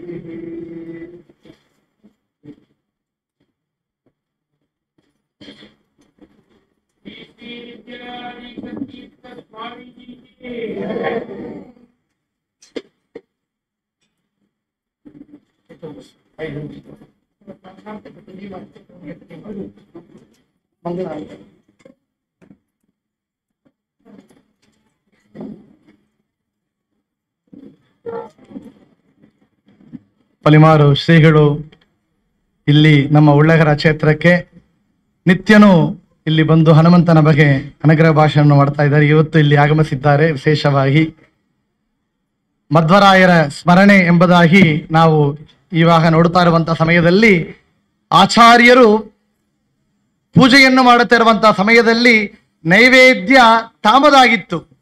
ಮತ್ತು ದ್ವಾದಶ ಸ್ತೋತ್ರವನ್ನು ಪಾಠ ಮಾಡ್ತಾ ಇದ್ದಾಗ ತ್ರಿವಿಕ್ರಮ ಪಂಡಿತಾಚಾರ್ಯರು ಅಲ್ಲಿ ಒಳಗೆ ಏನ್ ನಡೀತಾ ಇದೆ ಎಂಬ ಒಂದು ನೋಡುವಂತ ಭಾಗ್ಯವನ್ನ ಅಲ್ಲಿ ವಾಯುದೇವರು ಆಗ ಅವರಿಗೆ ಕರುಣಿಸಿದ್ದರು. ಆ ಕರುಣಿಸಿದ್ದಾಗ ಅವರಿಗೆ ಆಚಾರ್ಯರು ಕೊಟ್ಟಿರುವ ದೊಡ್ಡ ಭಾಗ್ಯ ಅಂದರೆ ಪ್ರಥಮೋ ಹನುಮಾನ್ ನಾಮ ದ್ವಿತೀಯೋ ಭೀಮಯೇವಚ ಪೂರ್ಣ ಪ್ರಜ್ಞ ತೃತೀಯಸ್ತು ಭಗವತ್ ಕಾರ್ಯ ಸಾಧಕ ಎಂದು ಮುಖ್ಯಪ್ರಾಣರು ಏನೊಂದು 3 ಅವತಾರವನ್ನು ತೆಗೆದಿದ್ದಾರೆಯೋ ಹನುಮಂತ ರೂಪದಿಂದ ರಾಮದೇವರಿಗೆ, ಭೀಮಸೇನನಾಗಿ ಕೃಷ್ಣದೇವರಿಗೆ, ತಾವೇ ಮತ್ತು ಆಚಾರ್ಯರಾಗಿ ವೇದವ್ಯಾಸ ದೇವರಿಗೆ ಪೂಜೆ ಮಾಡುವಂತ ಆ ದರ್ಶನವನ್ನು ನೋಡುತ್ತಾ ಅವರೇ ಮುಂದೆ ಆ ವಾಯುಸ್ತುತಿ ಎಂಬ ಗ್ರಂಥವನ್ನ ಶ್ರೀಮತ್ ವಿಶ್ವಂಗ್ರನಿಷ್ಠಾತಿ ಗುಣಗುರುತಮ ಶ್ರೀಮದಾನಂದ ತೀರ್ಥ ತ್ರೈಲೋಕ್ಯಾಚಾರ್ಯ ಪಾದೋಜ್ವಲ ಜಲ ಜಲ ಸತ್ ಪಾಂಸವೋಸ್ಮಾನ್ ಪುಣಂತು ಅಂತೆಂದು ಪ್ರಾರಂಭ ಮಾಡಿ 41 ಶ್ಲೋಕಗಳಿಂದ ಹೇಳಿ ಅದನ್ನ ಆಚಾರ್ಯರಲ್ಲಿ ಸಮರ್ಪಣೆಯನ್ನು ಮಾಡಿದಾಗ ಆಚಾರ್ಯರು ವಿಶೇಷವಾಗಿ ಇದರಲ್ಲಿರುವಂತಹ ವಿಷಯಗಳು ಎಲ್ಲ ನಮಗೆ ಸಂಬಂಧವಾಗಿದೆ ಮಾತ್ರ ಇಲ್ಲ, ಶ್ರೀಹರಿಗೆ ಸಂಬಂಧವಾಗಿದ್ದು ಶ್ರೀಹರಿ ಪ್ರೀತಿಯನಾಗಿದ್ದಾನೆ. ಆದರೂ ಕೂಡ ಪ್ರತ್ಯೇಕವಾಗಿ ಭಗವಂತನ ಸ್ತೋತ್ರ ಮಾಡುವಂತ 2 ಶ್ಲೋಕಗಳಿಂದ ನಾವು ಒಂದು ಗ್ರಂಥವನ್ನು ಕೊಡ್ತೇನೆ ಅಂತೇಳಿ ನರಸಿಂಹದೇವರ ಉಗುರುಗಳನ್ನ ವರ್ಣನೆ ಮಾಡುವಂತಹ, ನರಸಿಂಹದೇವರಲ್ಲಿ ಪ್ರಾರ್ಥನೆ ಮಾಡುವಂತಹ ಇನ್ನೊಂದು ಸ್ತೋತ್ರ ಗ್ರಂಥ ಮುಂದೆ ನೋಡಿದ್ದು ದ್ವಾದಶ ಸ್ತೋತ್ರ. ಈಗ ಆಚಾರ್ಯರು ನಮಗಾಗಿ ಕೊಟ್ಟಿದ್ದು ನಖಸ್ತುತಿ ಬಾಲಶಂಕಮಪಿ ಬೋಧಯದೃಶಂ. ಆಚಾರ್ಯರು ಸಣ್ಣ ಮಕ್ಕಳಿಗೂ ಕೂಡ ಬಾಯಿಪಾಠ ಆಗುವಂತೆ ಸಣ್ಣ ಪುಟ್ಟ ಗ್ರಂಥಗಳು ಕೂಡ ಕೊಟ್ಟಿದ್ದಾರಲ್ಲ, ಆಗ ನಖಸ್ತುತಿ ಎಂಬ ಗ್ರಂಥಗಳನ್ನ ಕೊಟ್ಟು ಪಾಂತು ಅಸ್ಮಾನ್ ಪುರುಹೂತ ವೈರಿ ಬಲವನ್ ಮಾತಂಗ ಮಾಧ್ಯದ್ಘಟ ಅಂತೆಂದು ಪ್ರಾರಂಭ ಮಾಡಿ 2 ಶ್ಲೋಕಗಳಿಂದ ನರಸಿಂಹದೇವರ ಆ ಉಗುರುಗಳನ್ನು ವರ್ಣನ ಮಾಡಿ ಪ್ರಾರ್ಥನೆ ಮಾಡುವಂತಹ ಶ್ಲೋಕವನ್ನು ಸ್ತೋತ್ರ ಗ್ರಂಥವಾಗಿ ಮಾಡಿಕೊಟ್ಟಿದ್ದಾರೆ ಅಂತ ಆಚಾರ್ಯರು ವಿಶೇಷವಾಗಿ ಆರಾಮ್ಯಾಲೆ ಒಂದಧಿಕ ಗ್ರಂಥಗಳ ತಾರಚಿಸಿ ಸಾತ್ವರಿಗೆ ಇತ್ತೇ ಅಂತ ವ್ಯಾಸರಾಜರು ಕೊಂಡಾಡ್ತಾರೆ. ಆರಾಮ್ಯಾಲೆ ಒಂದಧಿಕ ಗ್ರಂಥಗಳು, 6 or 36. ಆರಾಮ್ಯಾಲೆ ಒಂದು ಅಧಿಕ 37 ಗ್ರಂಥಗಳು ನಾವು ನೋಡ್ತಾ ಬಂದೇವೆ. ಗೀತೆಗೆ 2, ಗೀತಾ ಭಾಷ್ಯ, ಗೀತಾ ತಾತ್ಪರ್ಯ ನಿರ್ಣಯ. ಬ್ರಹ್ಮಸೂತ್ರಕ್ಕೆ 4, ಭಾಷ್ಯ, ಅಣುಭಾಷ್ಯ, ಅಣುವ್ಯಾಖ್ಯಾನ, ನ್ಯಾಯ ವಿವರಣ. ಮಹಾಭಾರತಕ್ಕೆ ಮಹಾಭಾರತ ತಾತ್ಪರ್ಯ ನಿರ್ಣಯ, ಯಮಕ ಭಾರತ. ಭಾಗವತಕ್ಕೆ ಭಾಗವತ ತಾತ್ಪರ್ಯ ನಿರ್ಣಯ. ದಶ ಪ್ರಕರಣ ಗ್ರಂಥಗಳು 10, ದಶೋಪನಿಷತ್ ಭಾಷ್ಯ 10 ಗ್ರಂಥಗಳು, ಮತ್ತು ಋಗ್ವೇದಕ್ಕಾಗಿ ಋಗ್ ಭಾಷ್ಯ, ಮತ್ತು ಆಚಾರ ಗ್ರಂಥ ಸದಾಚಾರ ಸ್ಮೃತಿ, ಕೃಷ್ಣಾಮೃತ ಮಹಾರ್ಣವ, ಮತ್ತು ಕಲ್ಪ ಗ್ರಂಥಗಳು ಯತಿ ಪ್ರಣವ ಕಲ್ಪ, ಜಯಂತಿ ನಿರ್ಣಯ. ವಿಶೇಷವಾಗಿ ನಮ್ಮ ಆಚರಣೆಗಾಗಿ ಕೃಷ್ಣಾಮೃತ ಮಹಾರ್ಣವ ಇಷ್ಟು ಗ್ರಂಥಗಳನ್ನು ಕೊಟ್ಟು ವಿಶೇಷವಾಗಿ 2 ಸ್ತೋತ್ರ ಗ್ರಂಥಗಳನ್ನ, ದ್ವಾದಶ ಸ್ತೋತ್ರ ಮತ್ತು ವಿಶೇಷವಾಗಿ ನಖಸ್ತುತಿ ಎಂಬ ಆ 2ನೇ ಸ್ತೋತ್ರ ಗ್ರಂಥಗಳನ್ನು ಕೂಡ ಕೊಟ್ಟಿದ್ದಾರೆ ಅಂತ ನೋಡಿದ್ದೆವು. ಅಂತ ಆಚಾರ್ಯರೇ ಗ್ರಂಥಗಳು, ಅವರು ಮಹಿಮೆ, ಅವರು ಮಾಡಿ ತೋರಿಸಿದ ಆ ಪವಾದಗಳು, ಅವರು ಉಪದೇಶ ಮಾಡಿದ ಮಾತುಗಳು, ಅವರು ಕೊಟ್ಟಿರುವ ಶಿಷ್ಯ ಪರಂಪರೆ, ಅವರು ಕೊಟ್ಟಿರುವ ಪ್ರತಿಮೆಗಳು, ಅವರು ನಮಗಾಗಿ ಕೊಟ್ಟಿರುವ ಗ್ರಂಥಗಳು. ಮುಂದೆ ಹೇಳಿದಂತೆ ಆ ಸತ್ಯಲೋಕ ಅಧಿಪತಿಗಳು ನಮಗಾಗಿ ಕಾರುಣ್ಯದಿಂದ ವೇದವ್ಯಾಸರು ಹೇಳಿದಂತೆ ಈ ಭೂಲೋಕದಲ್ಲಿ ಕೂಡ ರತ್ನಗಳು ಉಂಟು ಅಂತ ಹೇಳಿದ್ದಾರಲ್ಲ, ಅಂತ ರತ್ನಗಳು ಎಷ್ಟೋ ಬಂದಿದ್ದಾರೆ. ಅಂತ ರತ್ನಗಳಲ್ಲಿ ನಮ್ಮ ಗುರುಗಳೂ ಕೂಡ ನಮಗಾಗಿ ಇಲ್ಲಿ ಉಪದೇಶ ಮಾಡಿ, ನಮ್ಮಂತಹ ಅಜ್ಞಾನಿಗಳು, ನಾವೇದೋ IT-ಲಿದ್ದೆವು 20 ವರ್ಷಕ್ಕೆ ಮುಂಚೆ ಸ್ವಾಮಿಗಳು ಪ್ರವಚನ ಕೇಳಿ ಅವರ ಅನುಗ್ರಹ ಮಂತ್ರಾಕ್ಷರ ತಕ್ಕಂತಿದ್ದ ಫಲ ಇವತ್ತು ಅವರು ಮುಂದೆ ಮಾತಾಡುವಂತ ಭಾಗ್ಯ ಆಗಿದೆ. ನಾವು ಏನು ಓದಿ ಬಂದ ಮಾತಲ್ಲ, ಗುರುಗಳ ಮಂತ್ರಾಕ್ಷರ ಬಲದಿಂದ ಬಂದು ಮಾತು. ಗುರುಗಳ ಮಧ್ವನಾಮ ಮತ್ತು ಹರಿಕಥಾಮಸಾರ ಪ್ರವಚನವನ್ನ ಕೇಳಿ ನಮಗೆ ಬಂದ ಮಾತು ಅಂತ ಹೇಳಿ ವಿಶೇಷವಾಗಿ ಅಂತ ಆಚಾರ್ಯರಿಗೆ ನಾವು ಏನು ಮಾಡಬೇಕು, ಏನು ಪ್ರಾರ್ಥನೆ ಮಾಡಬೇಕು ಅಂದ್ರೆ ಏನು ಕೇಳಕ್ಕಿಲ್ಲ, ಒಂದು ಕೇಳಬೇಕು. ಅನಂತ ಜನುಮಕ್ಕೆ ನೀನೇ ಗುರು ಎಂಬ ಸುಜ್ಞಾನವೇ ಕೊಡು ಜೀಯ ವಿಜಯ ವಿಠಲ ದಾಸ. ಆಚಾರ್ಯಾ ಶ್ರೀಮದಾಚಾರ್ಯಾ ಸಂತು ಮೇ ಜನ್ಮ ಜನ್ಮಣಿ, ಅನಂತ ಜನ್ಮಕ್ಕೆ ನೀನೇ ಗುರುವಾಗಿದ್ದು ನಮ್ಮ ಕಾಪಾಡಿ ರಕ್ಷಣೆ ಮಾಡಿ ಆಚಾರ್ಯರ ಗ್ರಂಥಗಳನ್ನ ಈ ಜನ್ಮದಲ್ಲಿಯೇ ಹೋಗುವಂತ ಭಾಗ್ಯವನ್ನ ಭಗವಂತ ನೀಡಲಿ ಅಂತ ವಿಶೇಷವಾಗಿ ಪ್ರಾರ್ಥನೆಯನ್ನು ಮಾಡುತ್ತಾ, ಮಧ್ವರಾಯರ ಸ್ಮರಣೆ ಎಂಬುದಾಗಿ ಈ 3 ದಿವಸ ಕಾಲದಲ್ಲಿ ವಿಶೇಷವಾಗಿ ಗುರುಗಳ ಸನ್ನಿಧಾನದಲ್ಲಿ ರಾಮದೇವರು, ಹನುಮಂತ ರಾಯರಿರುವಂತಹ ಈ ಕ್ಷೇತ್ರದಲ್ಲಿ ನಾವು ಹೇಳಿದ್ದೆವು. ಇದರಲ್ಲಿ ಎಷ್ಟೋ ದೋಷಗಳು ಇರಬಹುದು. ಏನೋ 2 ಮಾತುಗಳು ಬಂದಿದ್ದರೆ ಗುರುಗಳು ಮುಂದೆ ಕೂತುಕೊಂಡು ಹೇಳುವಂತ ಯೋಗ್ಯತೆ ನಮಗೆ ಇಲ್ಲವೇ ಇಲ್ಲ. ಆದರೂ ಗುರುಗಳು ಕಾರುಣ್ಯ, ನಮ್ಮಂತ ಪಾಮರನ್ನು ಕೂಡ ಪ್ರವಚನ ಮಾಡಲಿಕ್ಕೆ ಇರುವಂತ ಬಾಳ ಸಂಗಮಪಿ ಬೋಧಯತ್ ಪುರುಷ ಅಂತ ಹೇಳಿದರು. ನಮ್ಮಂತ ಬಾಲಕನ ಕೂಡ ಪ್ರವಚನ ಮಾಡುವಂತಹ ಒಂದು ಮಹಿಮೆಯನ್ನ ಗುರುಗಳು ಮಾಡಿ ತೋರಿಸಿದ್ದಾರೆ ಅಂತ ಹೇಳ್ಬೇಕು. ಅವರು ಮಹಿಮೆಯಿಂದ ಅವರ ಹತ್ತಿರ ಕೂತಂದ ಆ ಸನ್ನಿಧಾನ ನಮಗೆ 2 ಮಾತುಗಳು ಬಂದಿದೆ ಅಂತ ಹೇಳ್ತಾ, ಅಂತ ಗುರು ಮುಖಾಂತರವಾಗಿ ವಿಶೇಷವಾಗಿ ಗುರು ಮೂಲಕ ಸಮಸ್ತ ಗುರು ಪರಂಪರ ಅಂತರ್ಯಾಮಿಯಾದ ಭಾರತೀಯ ರಮಣ ಮುಖ್ಯ ಪ್ರಾಣ ಅಂತರ್ಗತ ಆ ಪರಮಾತ್ಮನ ಪಾದಾರವಿಂದಗಳಲ್ಲಿ ವಿಶೇಷವಾಗಿ ಅಧಿಕ ಮಾಸದ ಮಾಸ ನಿಯಾಮಕನಾದ ಪುರುಷೋತ್ತಮ ರೂಪಿ ಪಾದಾರವಿಂದಗಳಲ್ಲಿ 2 ವಿಷಯಗಳನ್ನ ಕುಸುಮಗಳನ್ನ ಸಮರ್ಪಣೆ ಮಾಡುತ್ತೇವು. ಶ್ರೀಕೃಷ್ಣಾರ್ಪಣ ಮಸ್ತು. ಕಾಯೇನ ಸ್ವಭಾವಂ ಸರ್ವಂ ಯತಿ ಸಕಲಂ ಪರಸ್ಮೈ ನಾರಾಯಣಾಯತಿ ಸಮರ್ಪಯಾಮಿ.